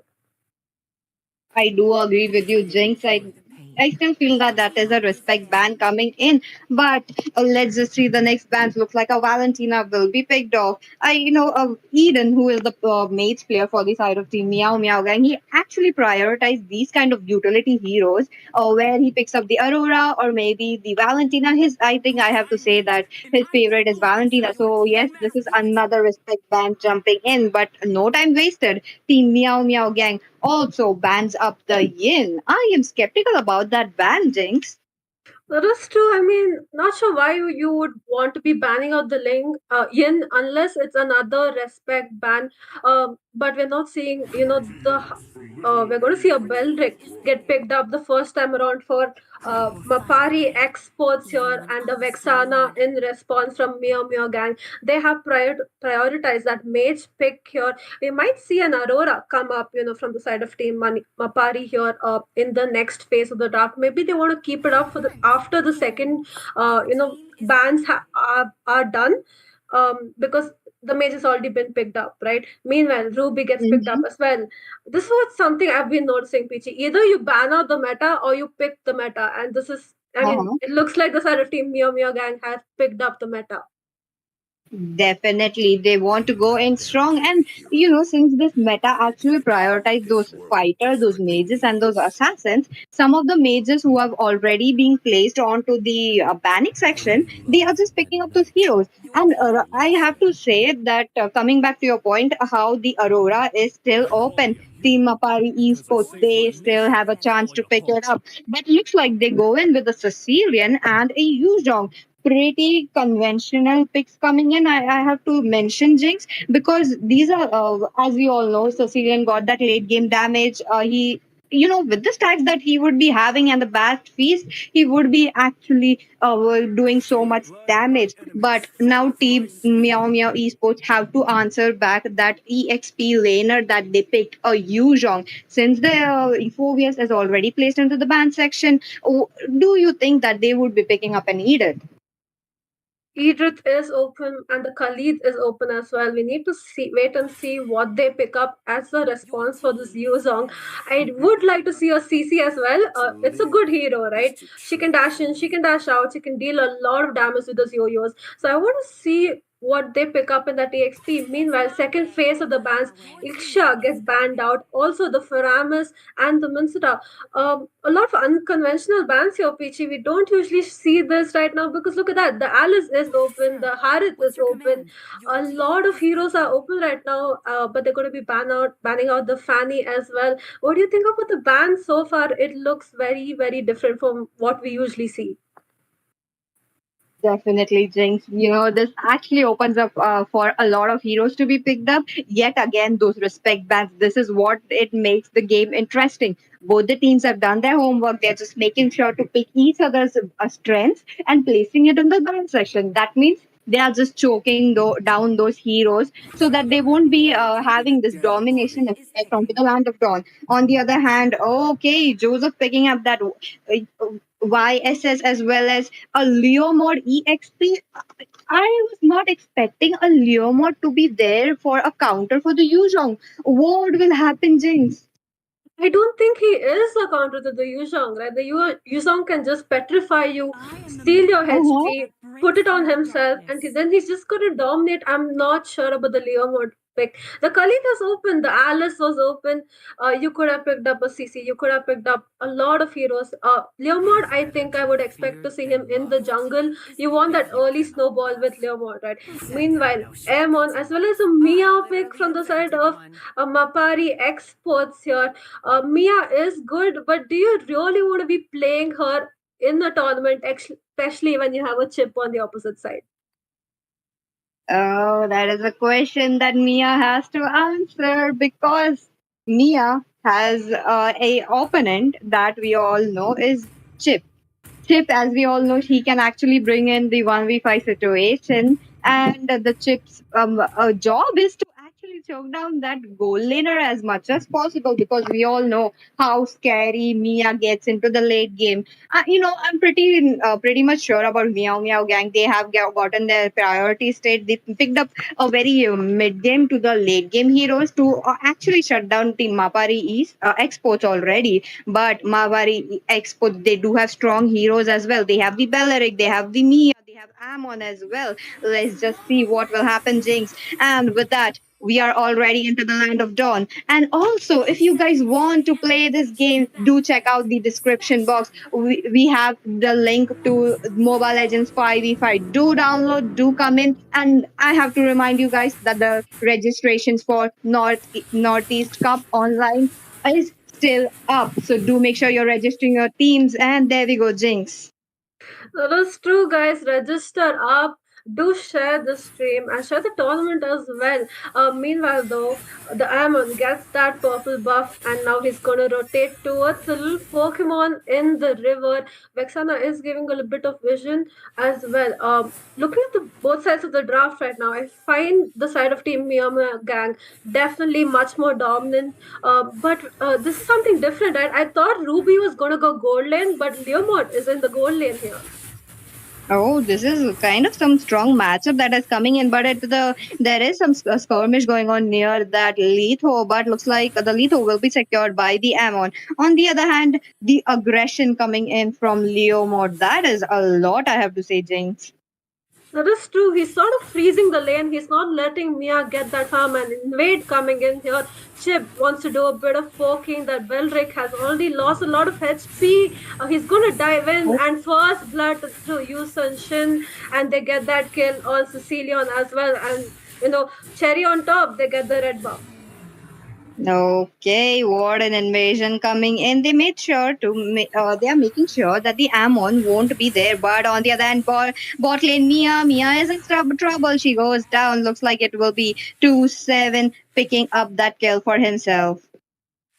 That is true. I mean, maybe I was wrong. Maybe a Leomord versus a Mia might just work out for them because their team is completely dominating. You have the Yusun Shin for the late game damage, and then you have the Mhm. Leomord to just completely snowball. Meanwhile, though, in top lane, Yuzong here getting caught out a 2v1 situation here. He managed to get the Ruby. The amount of life steal he has on him is going to go on at Vexana as well.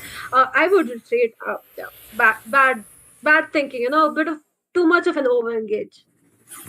Oh, definitely. He should have just went out with the Black Dragon form, but that was not the case. He tried to get the blood of the Vexana. Very unfortunate turn of events from the side of Team Mapari. Exports already, but looks like the shortcut has been placed onto the Land of Dawn, and they are trying to get those damage up onto those heroes, but the Beleric is not being allowed to go near the river area. Look at that. The turtle already picked up from the side of Team Meow Meow Gang. The aggression, that early aggression is much needed from Team Meow Meow Esports right now.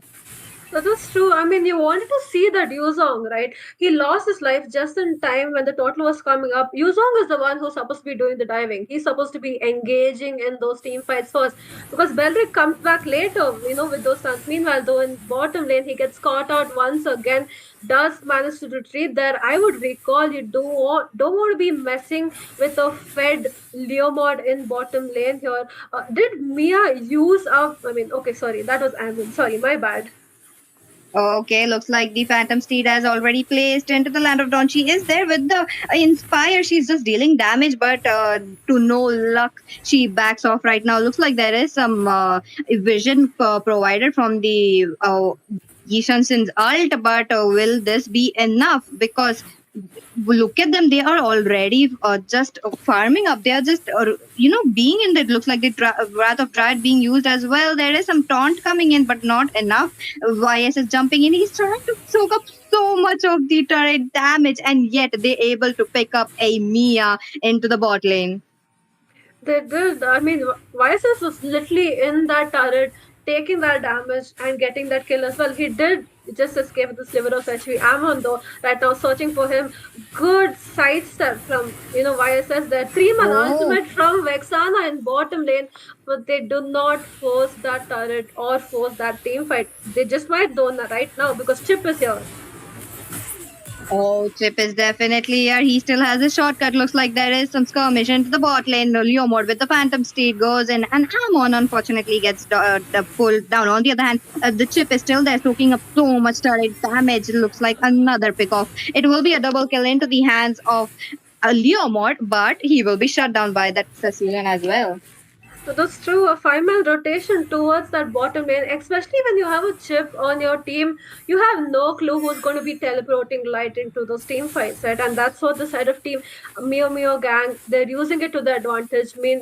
Letting that Leomord get fed. Mia and Belric, they are having a bad day in the Land of Dawn, aren't they? Every bush that Belric goes into, he gets like a smack dab of damage right on his face. Definitely, Jinx. He's like a paper right now, talking about the Belleric. He's trying to provide the ultimate. He's trying to go in, but just not enough because there is this chip, there is this Leo mode who's sustaining a lot, who is just jumping in. And once your heroes are low, that's where the passive of Leo mode helps. And that is where Leo mode is getting farmed up as well. On the other hand, the neutral objectives are being being taken a lot by the side of Team Meow Meow, and they are just prioritizing but Leo more. He tries to get it, but looks like the horsey will be missed. On the other hand, looks like Vexana will be picked off in a very bad position. That is true. Did you see? I mean, Belric was using his ultimate on no one. Good thing Amon got that kill on Vexana there. He does seem to have a bit of damage. They're going to be engaging on that limit, but he escapes. Cecilia not doing the damage that you want him to be Mhm. doing right now. Meanwhile, top lane has been taken out by the Ruby. She is fighting that Yuzong, and she's losing that fight. Oh, but there is this skirmish going on. Looks like there is this vision on to the Amon, who is low. We're trying to escape. He does manage to escape. Look at Joseph right now. YSS. He's on 303. No one is able to pin him down. Not even the Belleric. I am surprised to see, even though they picked up a Belleric, they managed to get. They are still dominating. What is happening, Jinx? That's true. I mean, total is up, but Leomord, though, right in the top lane, he uses his ultimate a bit too early. Probably he thought Yuzong was going to fight him, but that did not happen. Amin going in alone here, he does have that bit of invisibility. Yuzong though diving right in, and he Oh. his ultimate there. GG. What a ultimate coming in. Looks like Vexana will be able to give a knock up. The Eternal Guard is still there, but Yu Zhong is in trouble. A double kill into the hands of Vexana, but a shutdown. Joseph has been definitely shut down into the hands of Sicilian, but a triple kill coming in from Eden. What a game coming. What a show of skills coming in.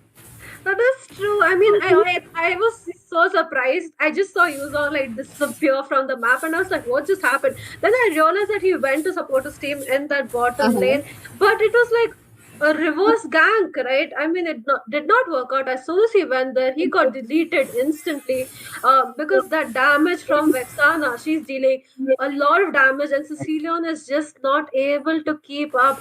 They are managing to hold on their turrets for now, but for how Mm-hmm. long, right? You want to wait until the Sicilian farms up. You want that Mia to farm up, but the absolute domination coming in from Myanmar gang. Look at that. They completely they're dominating the map right now. They're going to be going on the Yuzong, but he does use his ultimate to recall. Do you think there was a bit of just he popped his ultimate way too fast? Oh, he did. He tried to escape. He was getting some passive onto himself, but unfortunately, that was just not enough. Another turret down. Meow Meow gang. Right now, they have picked up 4 of the turrets. And on the other side as well, they picked up 2 turrets. This is just not look. This is actually looking quite one-sided. But Team Mapari Exports, they still have a chance to fight it back because we are into the mid game right now. The Vexana power spike is already there. The Sicilian is yet to be have his power spike, but looks like the Mountain Shaker will be used along with the shortcut coming in into the mid lane. The Eternal Guard will be there as well, but is it enough? The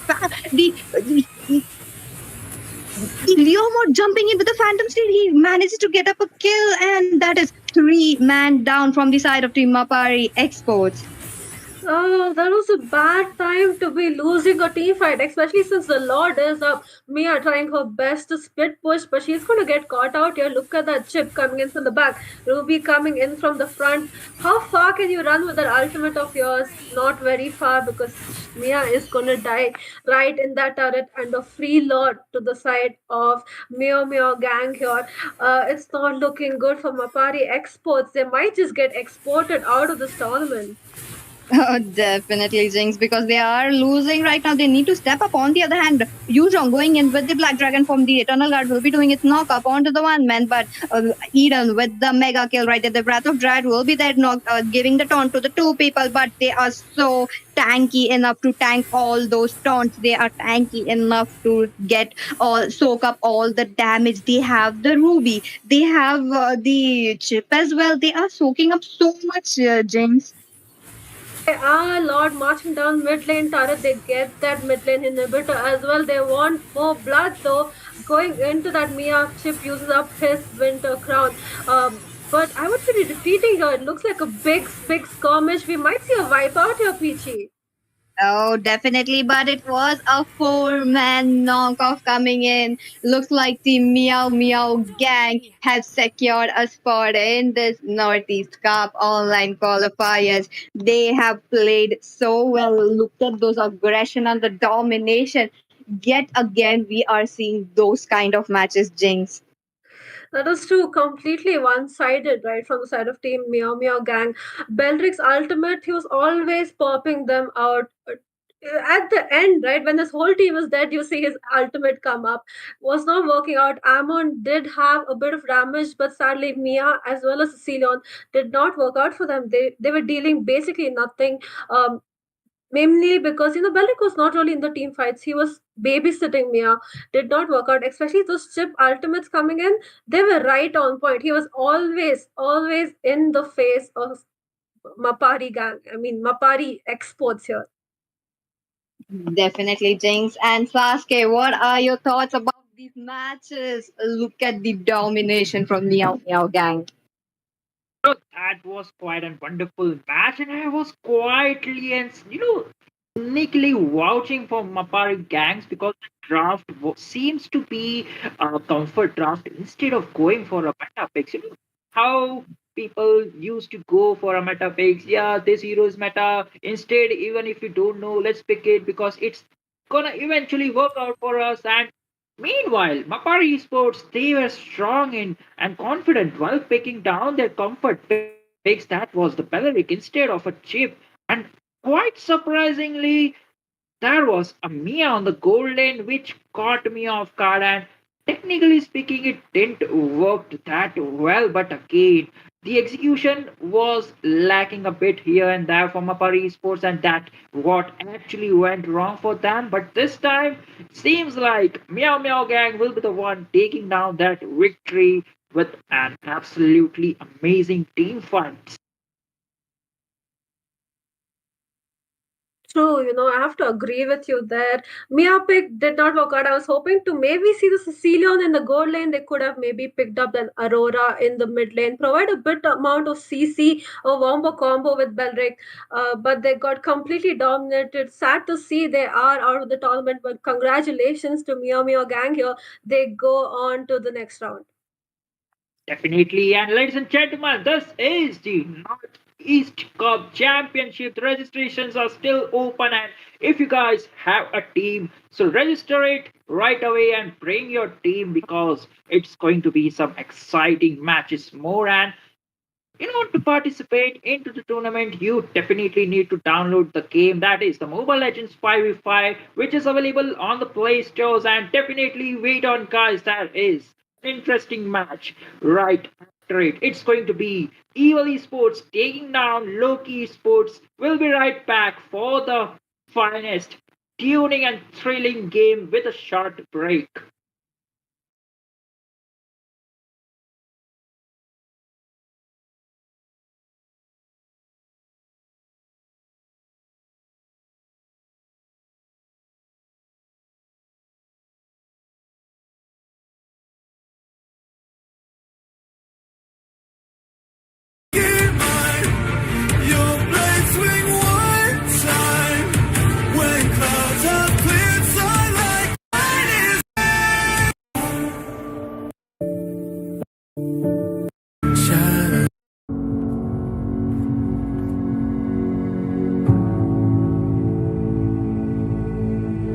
Cup here everyone to day one. I'm your host Linwell, and joining me today is going to be none other than Kronos and Jenny alongside. Today, guys, there has been so much interesting games. We've watched so many of them clash. It has been a bit one-sided nonetheless, but the action has been on top. These teams are here to show up and show what they're capable of to the rest of the world. And keep in mind, not only India is watching, the rest of the world are watching right now, as this is going to be one of the first LAN events stated before for India. So we're on to the big leagues here, folks. So it is going to be quite interesting, as this next match here, game number 5, has two of the greatest esports teams, at least for India, and they're all from Manipur here, Loki Esports as well as Evil Esports. But guys, take it away. Well, Evil Esports, I mean, this is a match that everyone's been waiting for since the first match, since the beginning of today's matches. Everyone's like, where is Evil? When are they playing? When are this? I mean, Evil is the pride of Manipur, they call it. And I'm guessing that the Evil fans are going to all come into the chat and, make it a blast tonight, let's say. Oh my goodness, you could not have said it any better, right? But I think you put a little bit too much on the plate, Jenny. Evil Esports, the pride of Manipur, questionable a little bit. I'm not. I take it with a grain of salt, ladies and gentlemen. All I'm saying is, so far, a lot of tournaments happen in Mobile Legends 5v5. Mm-hmm. We've seen Evil Esports drop out at the very stage where it starts to get a little competitive. I'm not saying they don't have it. It's just that we haven't seen it yet. Yes, we've seen it in 2018, 2017, 2020. Folks, you got to get back in time. It's 2024 right now. But of course, like Jenny and Linville mentioned, it's the state of Manipur's clashing against each other. Real question is it good to be Evil Esports right now, or rather than Evil Esports actually being really that good? I think we'll come to know from this tournament if they're really going to live up to that reputation, like Evil is the best in Northeast. Will they be able to live up to the reputation? We'll see in this tournament, I guess. Through that. Yep. Kronos, what do you think? I mean, if you ask me, right, depending on how Evil Esports have been playing throughout, especially given the fact that they have such a big hype, a lot of people just waiting for the opportunity to support their team. They haven't even been playing. A lot of people, like Jenny, you mentioned in the chat, people are just like, oh, wait, where's Evil Esports? Are Evil Esports playing this tournament? Guess what, folks? Yes, they are. And this tournament name is their Northeast Cup that's going to be happening in the LAN event in the location of Guwahati, Assam. And right now, we are in the online phase. Yes, folks, it's only day number 1. So we got a lot of exciting action up for you. 512 teams taking part. We are in the online phase. You can be one of them as well. Make sure you grab a bunch of people. I know some of you just want to get in and play the skins, especially the one that recently Ducati skin. We saw previously Leomord picking up the Ducati skin. What a game that was indeed. You want to pick up those skins? You guys want to enjoy the game? Make sure you register for the tournament. For registering for the tournament, you got to go to the Discord of Battle Knights. Ask one of the moderators for the registration link. You will find it. If you're not able to understand how to register, there's already a video created, voiced over by myself, explaining how to actually register into the tournament. But let's not forget to register for the tournament. You got to download the game. Download the game. It's the anniversary event that's happening. A lot of free epic skins up for grabs. And you know what else is up for grabs, folks? That big cash prize, which is not yet to be disclosed. However, Linwell, I think this is where we say goodbye to you, my friend. I know it was a short time that we have, but I know you're excited. You're speechless in terms of looking at who's going to win. Is it going to be Loki Esports on the blue side or Evil Esports on the red? Jenny, let's get into it. It's you and me for this one. I'm excited, and I know you are as well. Let's go, man. I mean, given the fact that Linwell is from Manipur as well, I mean, he's super excited. I think so. Yeah, that was the whole point. And that's why he's like, you know what, guys? I don't want to cast this one. I want to watch this one because I really want to understand and enjoy Evil Esports finally. He's been waiting for it for a long time as well. And we have been, but the bands definitely. Gatot Kacha coming out from Loki Esports on the blue side, Chip on the red. Jenny, take it away. Well, gotcha. Well, I didn't expect this, honestly, right in the beginning. I thought maybe they were going to ban something like a Ruby and Phobias and all, because Rubies is so versatile these days. I mean, you can get her as a goal lane in the. But again, even Grok is open. Grok is like trending these days, so why not Grok? Yeah, I agree. And I think in the first game, we saw that Grok in the EXP lane as well. So Grok is definitely one of those roamers to watch out for, provide so much for the team, but people forget it's not something that's easy to pull off. You require a lot of game knowledge, a lot of high skill in terms of executing the heroes such as Grok, especially the composition. Yes, you get a fast lane clear in the mid lane, but at the same time, you got to understand how you go about that and convert that into an advantage. But speaking of advantage, they're not going to get that map control in the form of Ling. But at the same time, Suyo is banned out of the Land of Dawn. When did you see that last in a tournament, Jenny?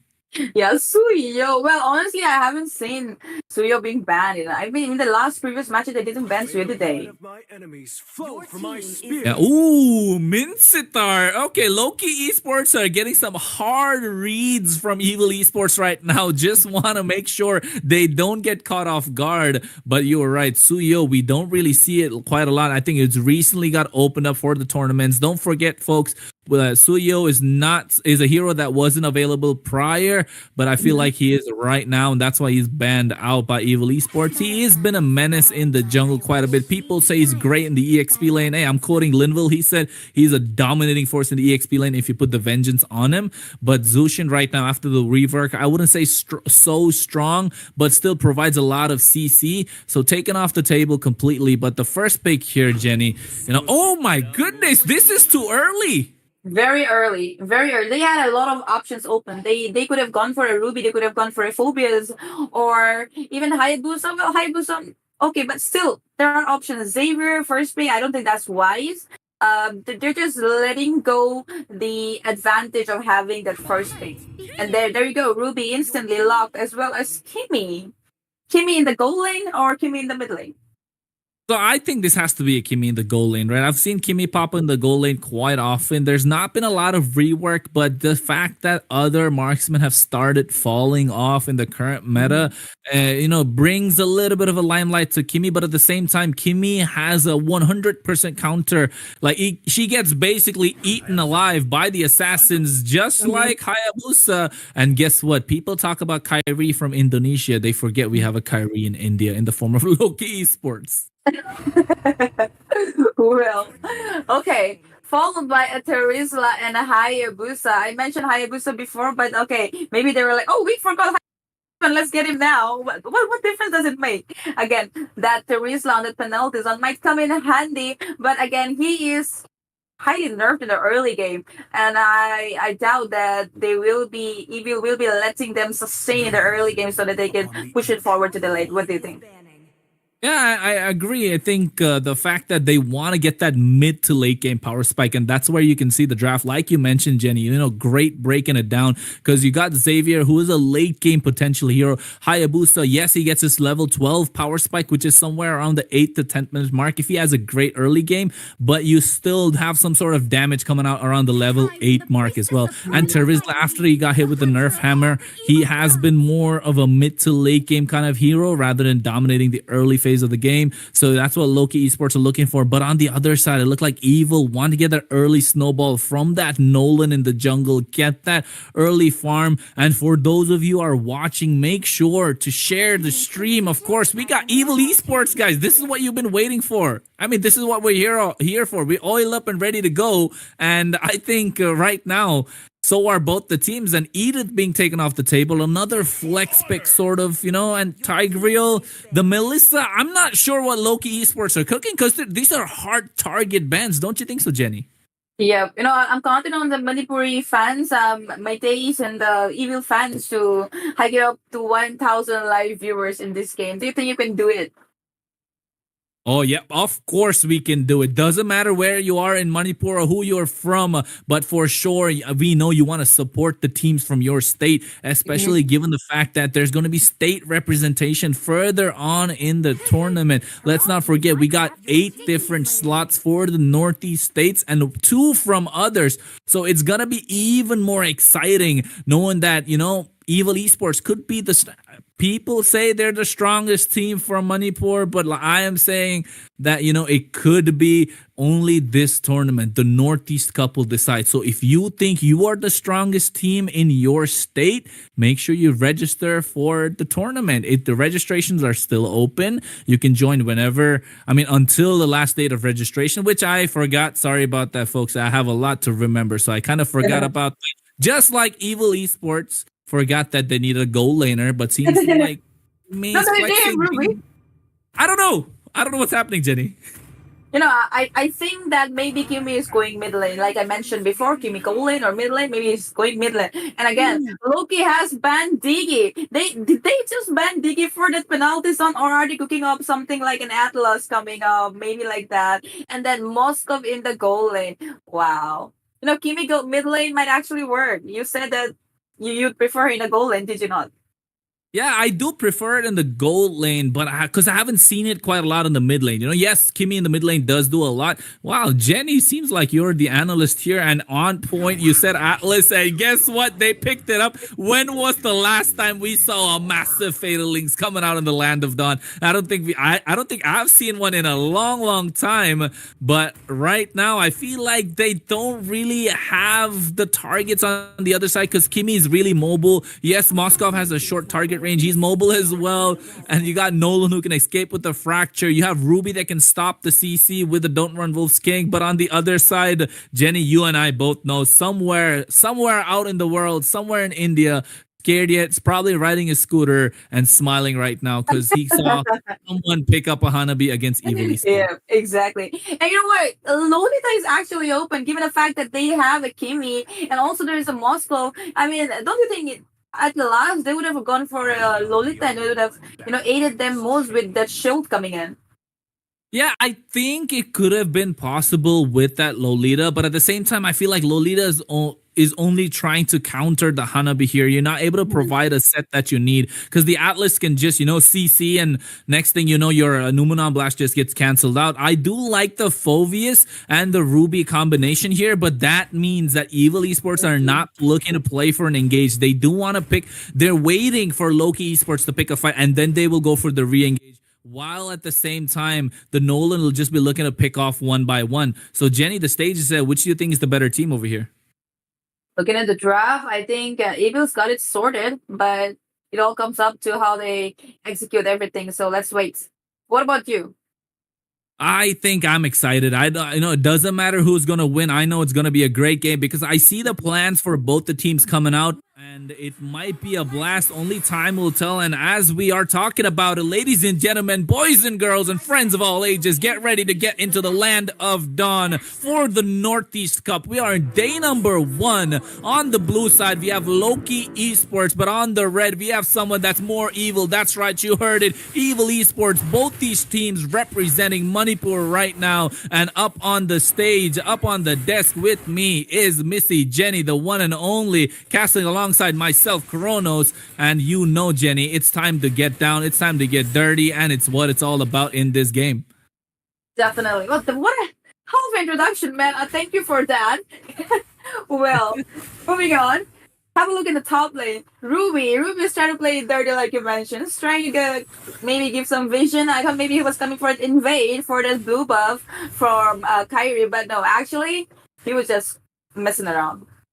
Yeah, you know what? I always wanted to cast with the guy in a game where the guy's name's Kyrie, and guess what? We get to do it today, Jenny. Kyrie is on the Hayabusa, ladies and gentlemen, as Davidson is just providing a little bit of emotion. But look at that Rook. He gets caught out. He has to flicker out of harm's way, but he goes in with that split onto words Kirisaki. But right now, he gets melted down. Davidson does not have the flicker, and that is first blood going to the hands of Viv from Evil Esports. But at the same time, Kyrie not hitting the level 4 power spike. Meanwhile, in the goal lane, MNZYZ just zoning away Tanjiro, who really needed that flicker, but without it right now is a sitting duck. And look at Rook just able to get back on towards the other side, providing vision. And Viv here, he sees it, he wants to take it. Tanjiro not in a safe place, he goes in fracture, doesn't have enough damage, but MNZYZ gets caught by Davidson at the same time, and looks like Viv here really wants that Hanabi.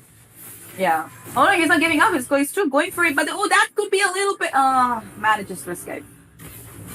Ooh, I think he was a little too excited over there, and he had to make sure he backed off because the Hanabi didn't have a flicker, and we know how juicy that gold laner looks when they don't have a flicker.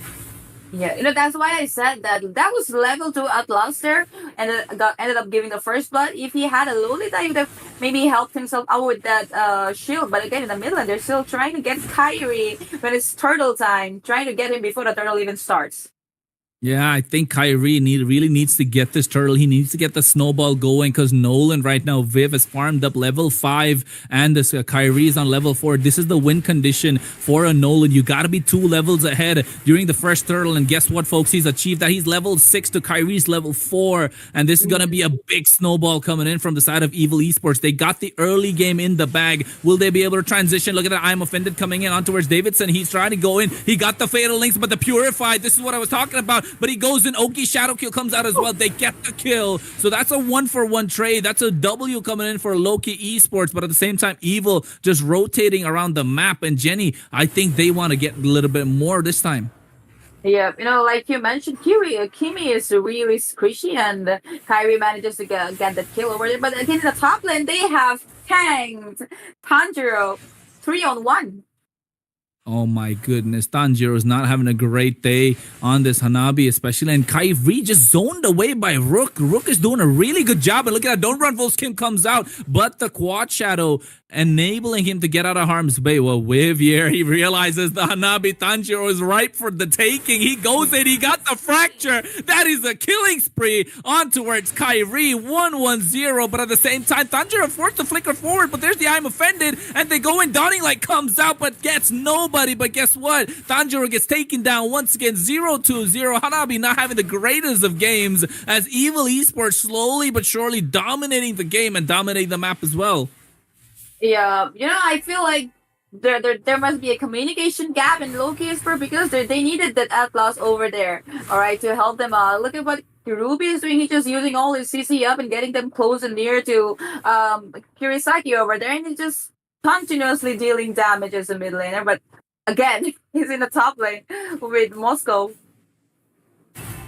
I think the fact that they have 2 marksmen as well will be a problem. Look at Celsius. He's on a Terizla that has a Vengeance, a little unorthodox. So that means without the help of the Flicker, you will engage when necessary. So they only have the engage in the form of Davidson, but they have 2 Purifiers on the other side. Look at that. There's the Fatal Links that we were talking about. They take him down, and nonetheless, Davidson goes down once again. 0-3-1 on an Atlas. Yes, you want to provide the set, but your team doesn't have the damage. And let's not forget, Jenny, we were talking about how Loki Esports have that late game in their favor, but will they be able to reach that phase is the question. As look at that, they go in once again, and it should be easy for Evil Esports to take down the mid tier 1.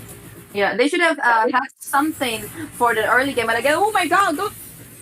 Oh, the penalty zone comes out, but guess what? They get out of that quite easily as Baka's the first one to fall in that team skirmish. Meanwhile, on the top side, at the same time, 2 gold laners going at it, and MNZYZ is on a killing spree, but at the same time, Davidson, he just came back from that blank screen. He's going back to it, and all thanks to courtesy of Viv as Cell6 here. He's trying to clear the wave, Jenny, but seems like Evil Esports just dominating the map so far, not giving any space as Rook here. Don't Run Volts King has to flicker out of harm's way as well. Kyrie using the Quad Shadow, making sure he makes that OP plays, but not able to do so. Viv goes in, he has the damage, and so does the Phoveus. And right now, will they be able to? They're just cutting the waves, Jenny, and they can't really do anything. Look at that, Fatal Links completely misses, gets caught in the I'm offended, and this should be David saying goodbye as Cell6 is next on the chopping block, and seems like he gets the 2-man penalty zone as Rook goes down. Oh, finally that Rook sound. That's what I said. They should have banned the Ruby. I mean, Rook got the Ruby, and he's been a menace the entire game, on all the bushes, everywhere, giving up the vision, setting it up. He's setting it up for Kirisaki and Viv almost all the time, and that's a goal. Like, this guy is snowballing right now.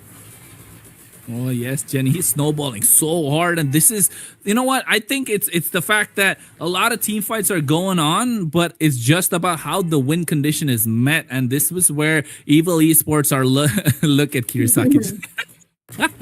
I like that skin though, I like that stormtrooper skin. But it's about the win condition that you got to identify, and Evil Esports did really good job identifying their win condition with the Nolan, where you got to get 2 levels ahead. And speaking of win condition, Davidson needs to provide that fatal links, but he's not able to do so. He's trying to go in, but every time he walks in, he walks straight into those blasts from Kirisaki, gets taken down. And now Evil Esports just buying time. The goal lead is about 6. Oh my goodness. Oh my god. Oh my goodness, Jenny, did you see that damage? I saw that. There's no stopping him. He is farm. He's got everything. I go, oh, look at that. Back up. I am just going to take him down as well. They are so farming. Look at the difference. There's like a 10,000 goal difference in just 7 minutes of the game. I told you, in the early game, they don't have any potential. And Evil is not going to let them sustain up to the mid to the late.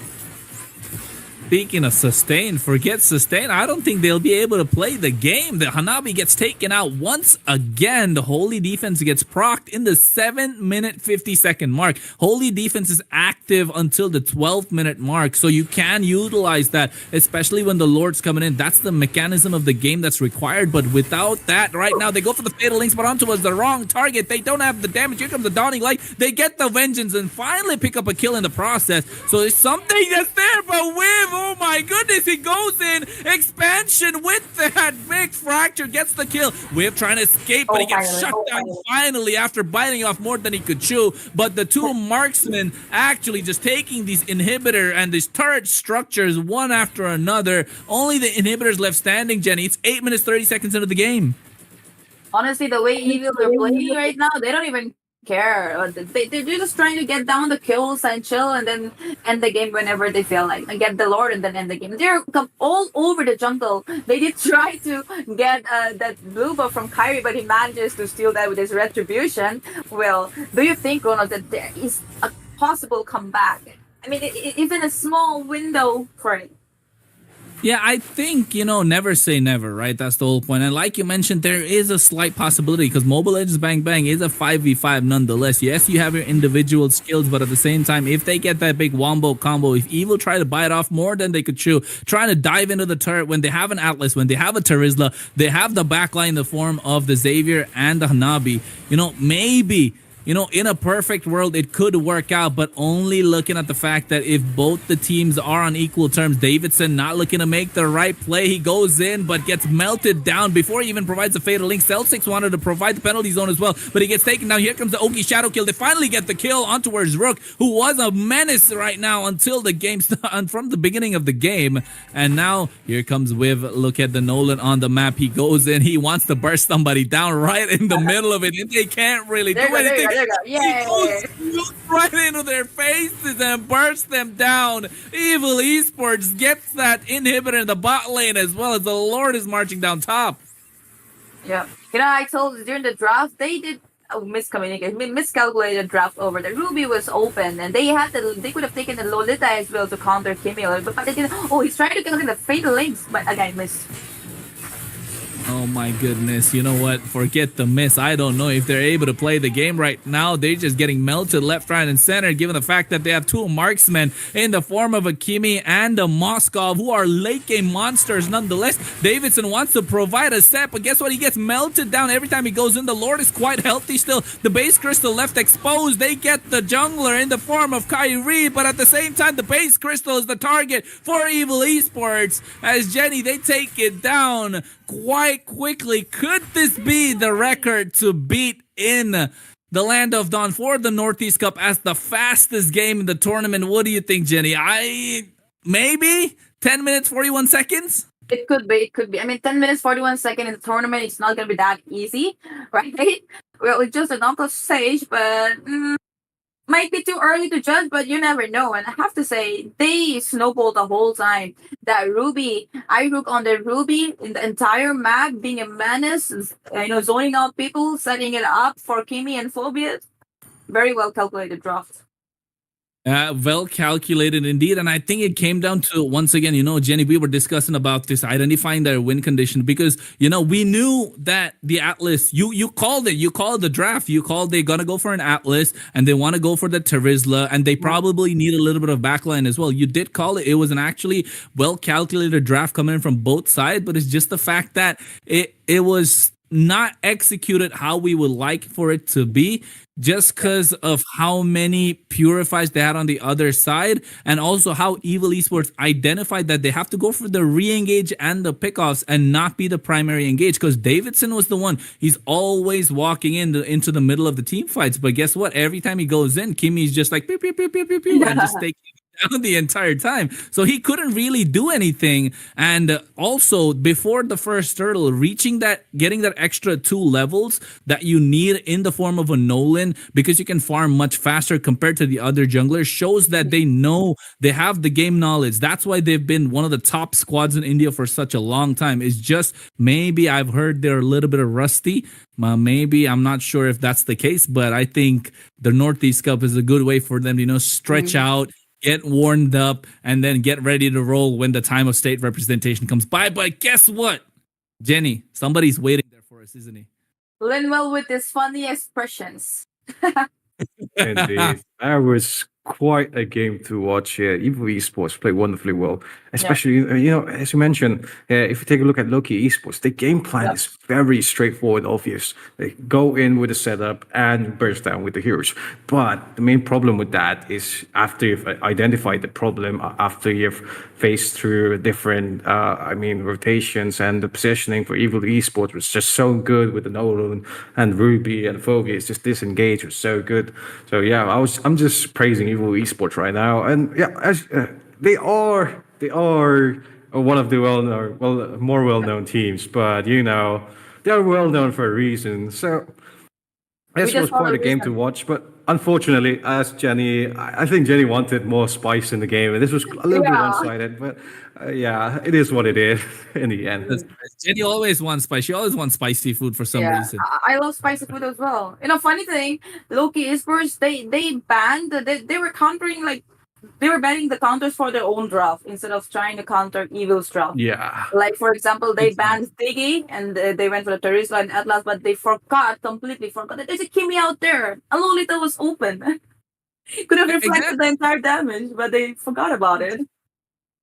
Completely forgot about it. They had the Hanabi as well, so the combination was just lurking around. So guys, just to make sure you understand the fact that Evil Esports, yes, they did play an easy and good game, but at the same time, it was for them to identify what was good and what was not. And that is where you can see that, okay, so this team is there for a reason. And I know Linville is smiling because he's from Manipur. He wants the team from Manipur winning the Northeast Cup. He wants Evil Esports representing Manipur as well. This guy said in the back, before we got on the stream, like, hey, Evil Esports, you got to watch out for them. You got to watch out for them. Jenny said the same thing. I think we got a lot of people, not just viewers, but also casters that are kind of rooting for Evil Esports, Yeah, but just a little bit more from them, just that extra bit of spice, that extra, the extra tadka that you say in when you're making food.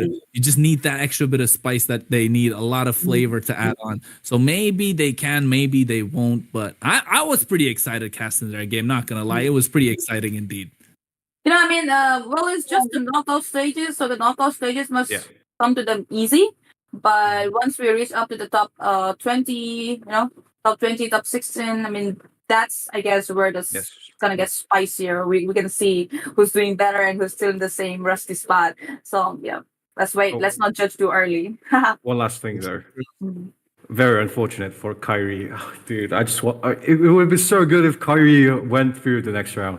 But yeah, that'll be all for this game, at least game number 5.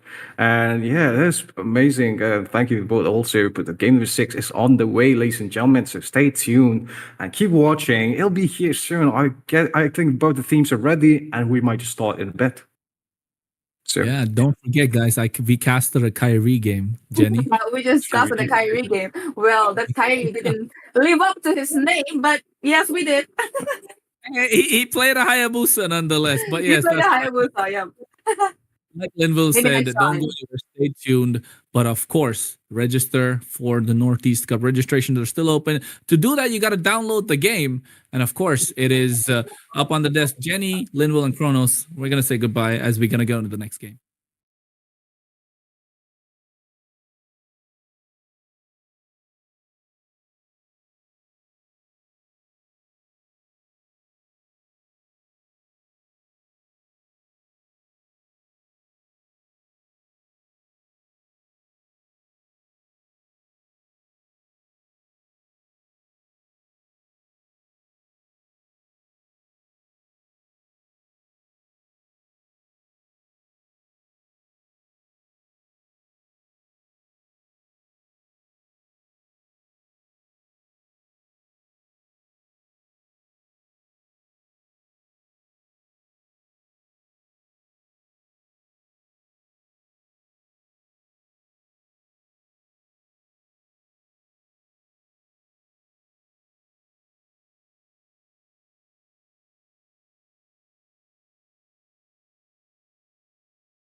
All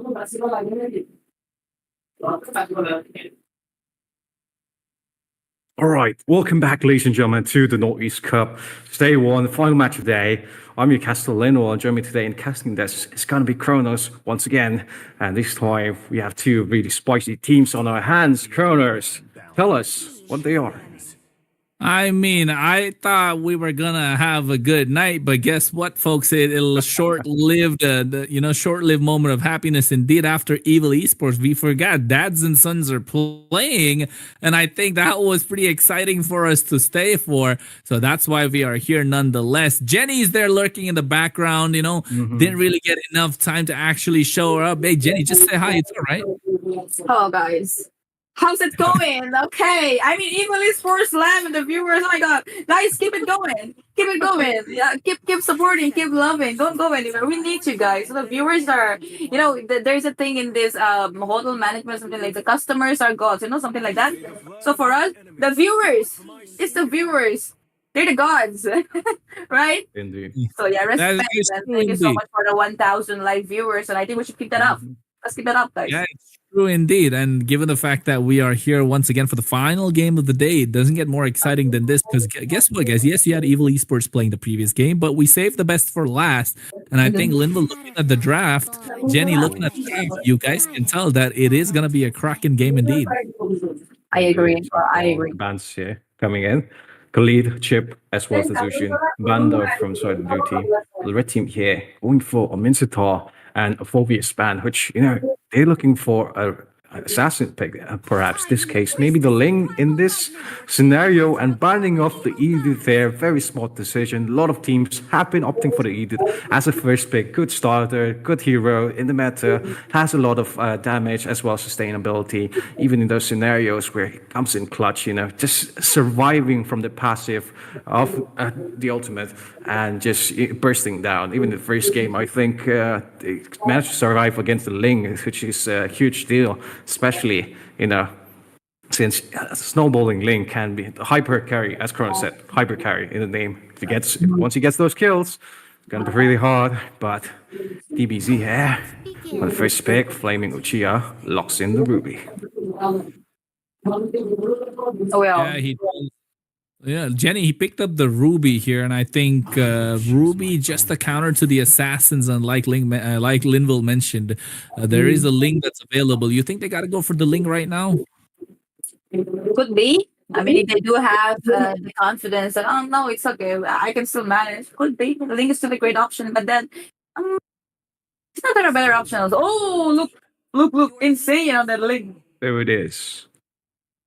Yeah, and I think Insane is someone that's pretty famous because of his insane plays that he makes for Dads and Sons with that hero indeed. So right now we got the Ling on the red side along with the Arlot. I know people don't talk about the Arlot a lot just because we have a different EXP laners coming and popping around Atlanta down in the form of the Khalid. That's been a priority pick. We got this Edith as well. We got a Phobius that has been doing well. Today we saw even an EXP lane Grok. The Ruby does really well. But at the same time, I think Arlot is kind of one of the best EXP laners that's kind of forgotten. He does provide the final slash as a complete displacement of the heroes along with a lot of and he can change the tide of the game by himself because he can build tanky and be the difference maker like a front line as well. But on the other side, DBZ pick up the Cillian for the late game along with the Harriet to kind of bully himself into that gold lane. Not really sure if it will work out, but at the same time, we just got to find out, Jinwoo, that in due time, they go for the Claude indeed. So yeah, what do you... I think the first phase is set. So, what do you think the band is going to be, Jinwoo?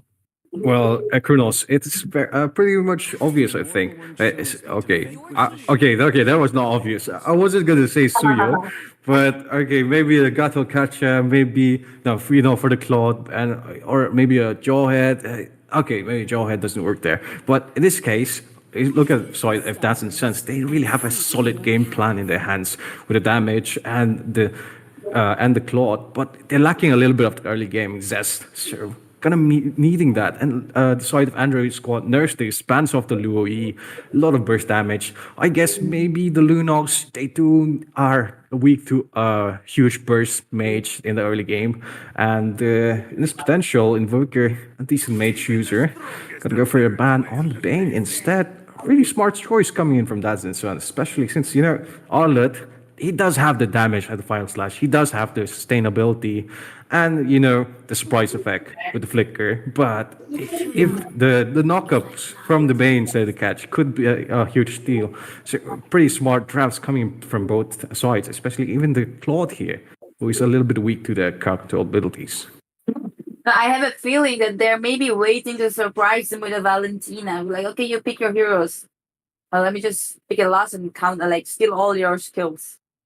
Oh. Yeah, I think that's a good point you make, Jenny. We haven't seen a lot of Valentinas pop up, and I think Valentina could be a good pick for the side of Dads and Son. But they do need that early game presence, like Linville mentioned. So maybe a Grok into the roam position just to kind of bully out the mid lane, get that fast wave clear, and not be. Wait a minute! Wait, what? See, we got a Franco in the land of Dawn, ladies and gentlemen. This man's gonna be Iron Hook on his way to victory with them bloody hunts, drinking that ale. We thought we wouldn't see that in the form of Bane, but we get that in the Franco, and our very own Doom is gonna be picking that up. But at the same time, on the other side, they got the Nolan. Yeah, I'm not sure if that's a smart decision against the Franco. Exactly. But Franco is not paired up with the right heroes. There's no instant burst that comes down with him. Yeah, indeed. I think that has to rely a lot on his teammates as well as the positioning here. That's in sense they have the experience for that. But then again, you're facing up against a Ruby and currently a Gatot Kacha, which just might be detrimental to this Franco. Yep, and he locks it in. Just whenever Franco lands the ultimate, you go in and just crowd control all of the heroes that are close by. Because look at the heroes we currently have. They have the Ling, they have the Olet, and the Claude. Yeah, they're all going to be close to mid range, which is directly in range for the Gatta's ultimate. And going in with the Nolan here has the early game also to compensate for the Sicilian, for the Harriet. It's very good coming in from Sev Andrews squad. Precise drafting. The side of Dats and Sun has to counter this. Looks like Invoker on the Aurora just might be enough for the rest of them to maybe counter it. Yeah. Maybe they expected Hayabusa or Nolan pick coming in, and they were like, okay, whenever they comes in, the bloody hunt. So secure the Franco. Hope will find a way. Yeah, and I agree. It's just the fact that they got a good draft going on their side, but we want to see that instant burst come out as well. And I think we have in sort of a way, but again, it all comes down to how their early game goes. It's just another instant CC. And the fact that they did lock in this Vexana provides that AoE damage that they've been looking for. It all comes down to how much of a separation can Doom provide in the early game compared to the opposite, roamer in the form of a Gatukacha or a Ruby that we haven't seen yet. So just a matter of time. I think, Jenny, this is where we say goodbye to you. You got to tell us which team you're going for. The red team, AT, or what do you call it? Oh, it's a DBZ Android Team Android squad. No. I'm not talking about team. Yeah, the red team. But what's the name? That's and Sons. Yeah. Both are the same, but take it away. Indeed. Okay. Let's go back into the line of dawn, ladies and gentlemen. Both teams watching down the lanes. Looks like it's going to be a fast rotate here in the jungle. It's going to be ganking towards the goal lane, perhaps. Their pressure is going to be applied a lot. And look at this Franco here. He's prepped up very early on, giving the info. The blue buff is not ready. And the rest of the team has the rotations already in mind, in play. Doom here, trying to go in for the hook. They're not going to make it in time there and go back to East River. Look at that. Doom already getting the Iron Hook on towards the Bear Creep, denying that level advantage that the Nolan needs that we saw in the previous game against Evil Esports. But Linville, something might break down. Not really. As the Sanguine Claws out and kind of misses. Low Ninja here. He's the one that needs to scale up into the mid game while, oh my goodness, look at how this Doom is just keeping him in check. Even uses the flicker here to further make this Nolan take much more longer time for clearing the jungle here. Meanwhile, no one's saying here, already going on to the golems, almost level 4, RD and Doom trying to zone each other out. Invoker here, dealing above damage, but another hook here. distribution, doesn't use it, but the Ruby gonna get the blue buff in this situation. But to what avail? Already so low in HP. Invoker trying to finish him off. And the Sicilian out in the middle of nowhere gonna be right on time for a gang by Core QT as the kill gets taken. But Parman here with the Colonel Dash finishes off Doom for a 2-1 trade-off. Yeah, what a trade-off indeed. And I think this is what they really needed on the other side for Dads and Sons, while Breastplay here trading damage with Pamin right now and really actually getting the better end of the trade as he's frozen the minion waves in his favor. As the turtle's about to spawn in 5 seconds, and Insane doesn't have his purple yet, so he will be going for it, but wants to get the turtle first net, so prioritizing the team rather than his own personal buff that he needs might be the difference maker, as they're kind of denying Nolan the advantage that he needs so far in the early game, and that's where the Nolan has to shine, and not getting to do so means that Dads and Son will have the advantage come mid game. And they very much so, like you said, Dads and Sons here precisely knowing what they have to do. Gotta try and go in for a dive, but not gonna land anyone, and try to go back in this scenario. Dads and Sons here precisely playing Call You QT, so tanky. Goes with the Vice Blast, but anyway, so low HP managed to survive already though. And the front line gets taken off by Doom with 3 members of Swipe Dads and Sons here, bursting him down.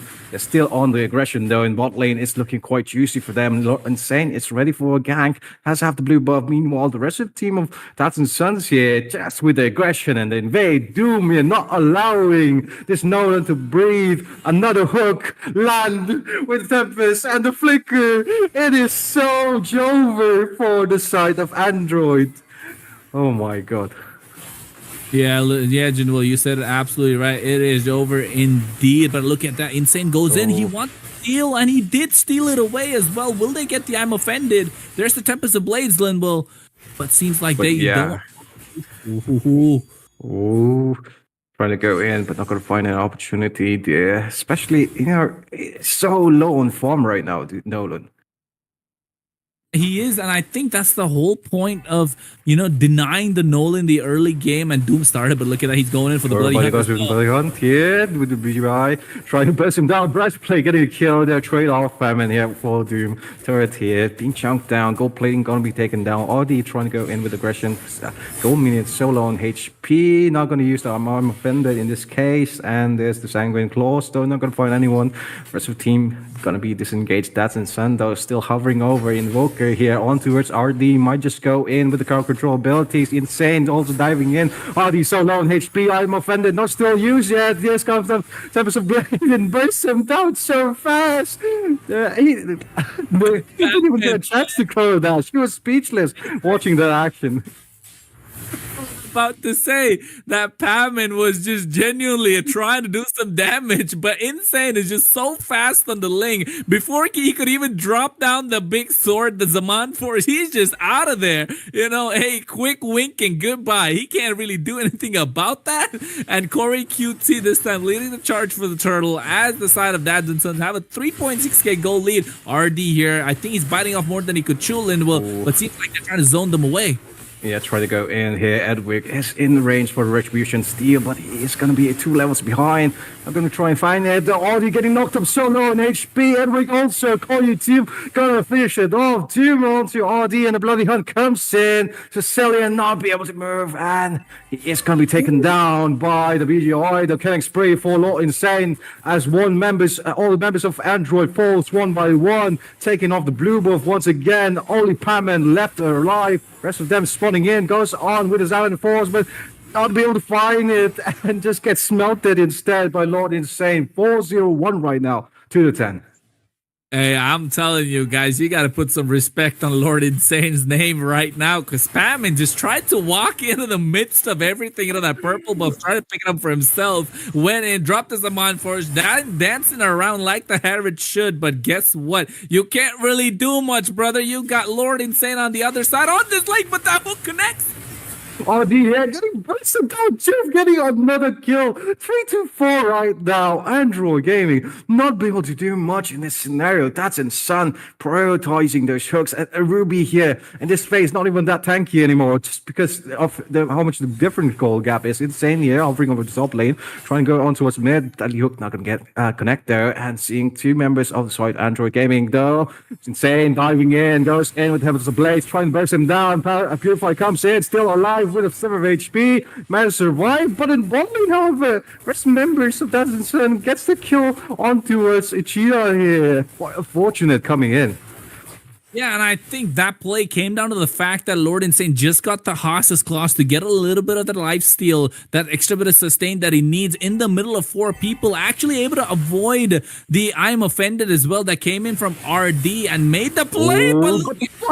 Flash coming in from Koyuchi, gets the kill down from Invoker, and the burst of damage so much. Uchiha trying to go in and find some members there, not going to connect there, and gets hooked and semi-doom back into the fight as he gets belted out by Breastplate, getting a kill, try still going in. The Insane hovering over, goes in with Dash, and Tempest of Blades coming in, and Hook once again lands on towards Palman. Palman's so unfortunate right now as Audi gets taken down once again. It's only this Sicilian ninja here and Equivoke who just respawned. Oh my goodness. You want to see something really crazy, Linwell? Look at the coming in from Uchiha 030, Ninja 030, Pamen 230, RD is 060, and Echivok is 010 on a Nolan. I think Dads and Sons once again dominating the land of Dawn, as showing who's the daddy and who's the son. In this case, it is looking very much like Android Gaming is a son, but they're trying to go in there. Claude puts him down, the worker zoning in there, the Holy Blast can be connected. And the rest of the members there. Oh, there was a taunt final slash there. Towards RD, such a poor soul breastplate here, going to the back line, dealing a bunch of damage, but gonna be immuning all of that and teleport right back to safety. Iron Hook just missing, and a few millimeters onto its Ninja there. Rest members, Dad and Son, they got what they wanted, a kill and a distraction as the Lord is going to be spawned. The rest of members are going to be collapsing onto that. Evoker with the start and breastplate, as well as Lord Insane. Evoker with the start and breastplate, as well as Lord Insane starting it off. Rest of members here positioned perfectly well. Doom with aggression, able to for threatening any hook in those scenarios. Might just go in for that, but they're going for a disengage instead. Linwell, you know what? This might be the first game that I've ever casted in my casting career where I could possibly see the winning team's goal double the losing team goal right now. We are at 19,000 on the side of Android squad, but Dads and Sons almost doubling that, just 5K away. That could be ×2. And oh my goodness, that spells disaster for the side of Android squad. As the Lord, which is not a luminous one, comes down marching down the mid lane. This could be the fast end that we were looking for, Linwell. Could they beat the record of Evil Esports right now? Might happen in this game there. As you mentioned there, lane's not going to be synced there. Team trying to find a target, running along to RD, and managed to go in with a military now from Albert here, being dropped low Insane, going in the back line base. Lewis also bursting down. Lewis, remember, Android getting salvage. It just might be over here. Final slash with the flicker. It goes to the city. That's only one member. Equivoke left to defend all of this. And Dads and Sons moving on to the next round. Oh my goodness, not just are they moving on to the next round, Linville, they are moving on in style. They wanted to show that Manipur is not the only state that has the powerhouses. Guess what? Meghalaya has the power-ups as well in the form of Dads and Sons. They just broke the record of the fastest game in the Northeast Cup, which was 10 minutes 41 seconds, set by Evil Esports in their utter dominating game in game number 1. But guess what? This time, under 10 minutes. Under 10 minutes, Dads and Sons able to end the game 9 minutes 57 seconds. I am completely surprised. Yes, I can see your expression, and I think we got to turn into the cameras right now, folks, because Jenny and Jinwoo right now providing the crazy expressions. Jenny and Jinwoo. Oh my goodness. Yeah, I mean, I told you it's too early. It's too early to say that. You know, it's a knockout start. You never know. And right next match, record broke. It's 9 minutes. 9 minutes 57 seconds only. They snowballed. I mean, they got the link and they were like, "Let's go. Let's end it. We got what we need."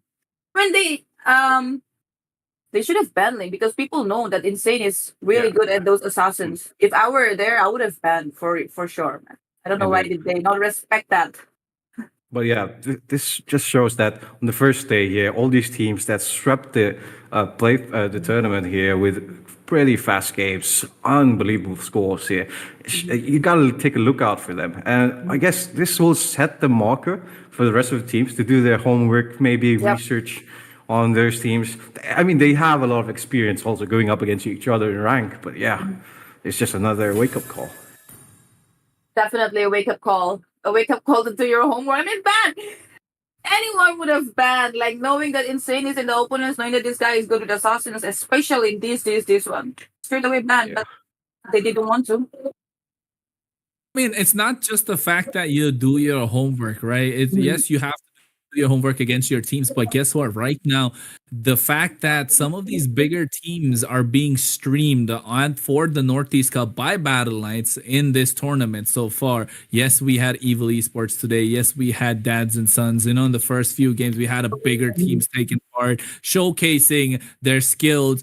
But as we go deeper and deeper into the tournament, it is the online phase, which is further divided into two sections, folks. You have the knockout phases, then you have the state representation, then you go to the land phase. So the more these bigger teams are kind of exposed here on stream, the more their cards are revealed, and the more their cards get revealed, the more they cannot hide. So the deeper they go into the tournament, the more of their strategies are not being revealed. And this is a big part, which I mentioned previously as well in one of my streams, but I think it kind of goes to show that Jenny, Linville, that these teams need to start, you know, like, yeah, we are on stream. Yeah, we got people casting. I think we want to hide as much as we can, but I don't think they can afford to because it's a knockout. It's a best of one. They don't want to risk it. They got to play their best heroes.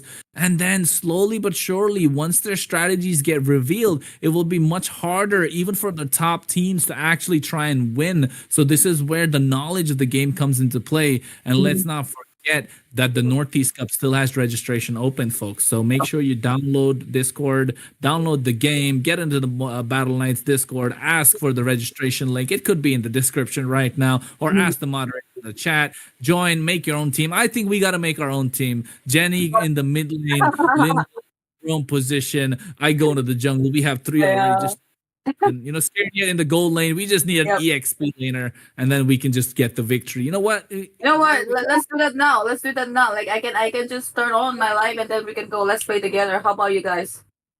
Yeah, bro, You know, let's go. yeah, and actually, a lot of people were not aware of this tournament, that this tournament is going on, this and that. So why don't you Yeah. go now? I mean, the link was Awareness there in the spread, description. yeah. Register ASAP, right today, today before you sleep. And if you Wow. don't have a team now, make one. Grab some people from the chat who doesn't have a team as well and they want to participate. Get them and just register, guys. You don't have to worry about winning or losing. Participate, at least know your potential.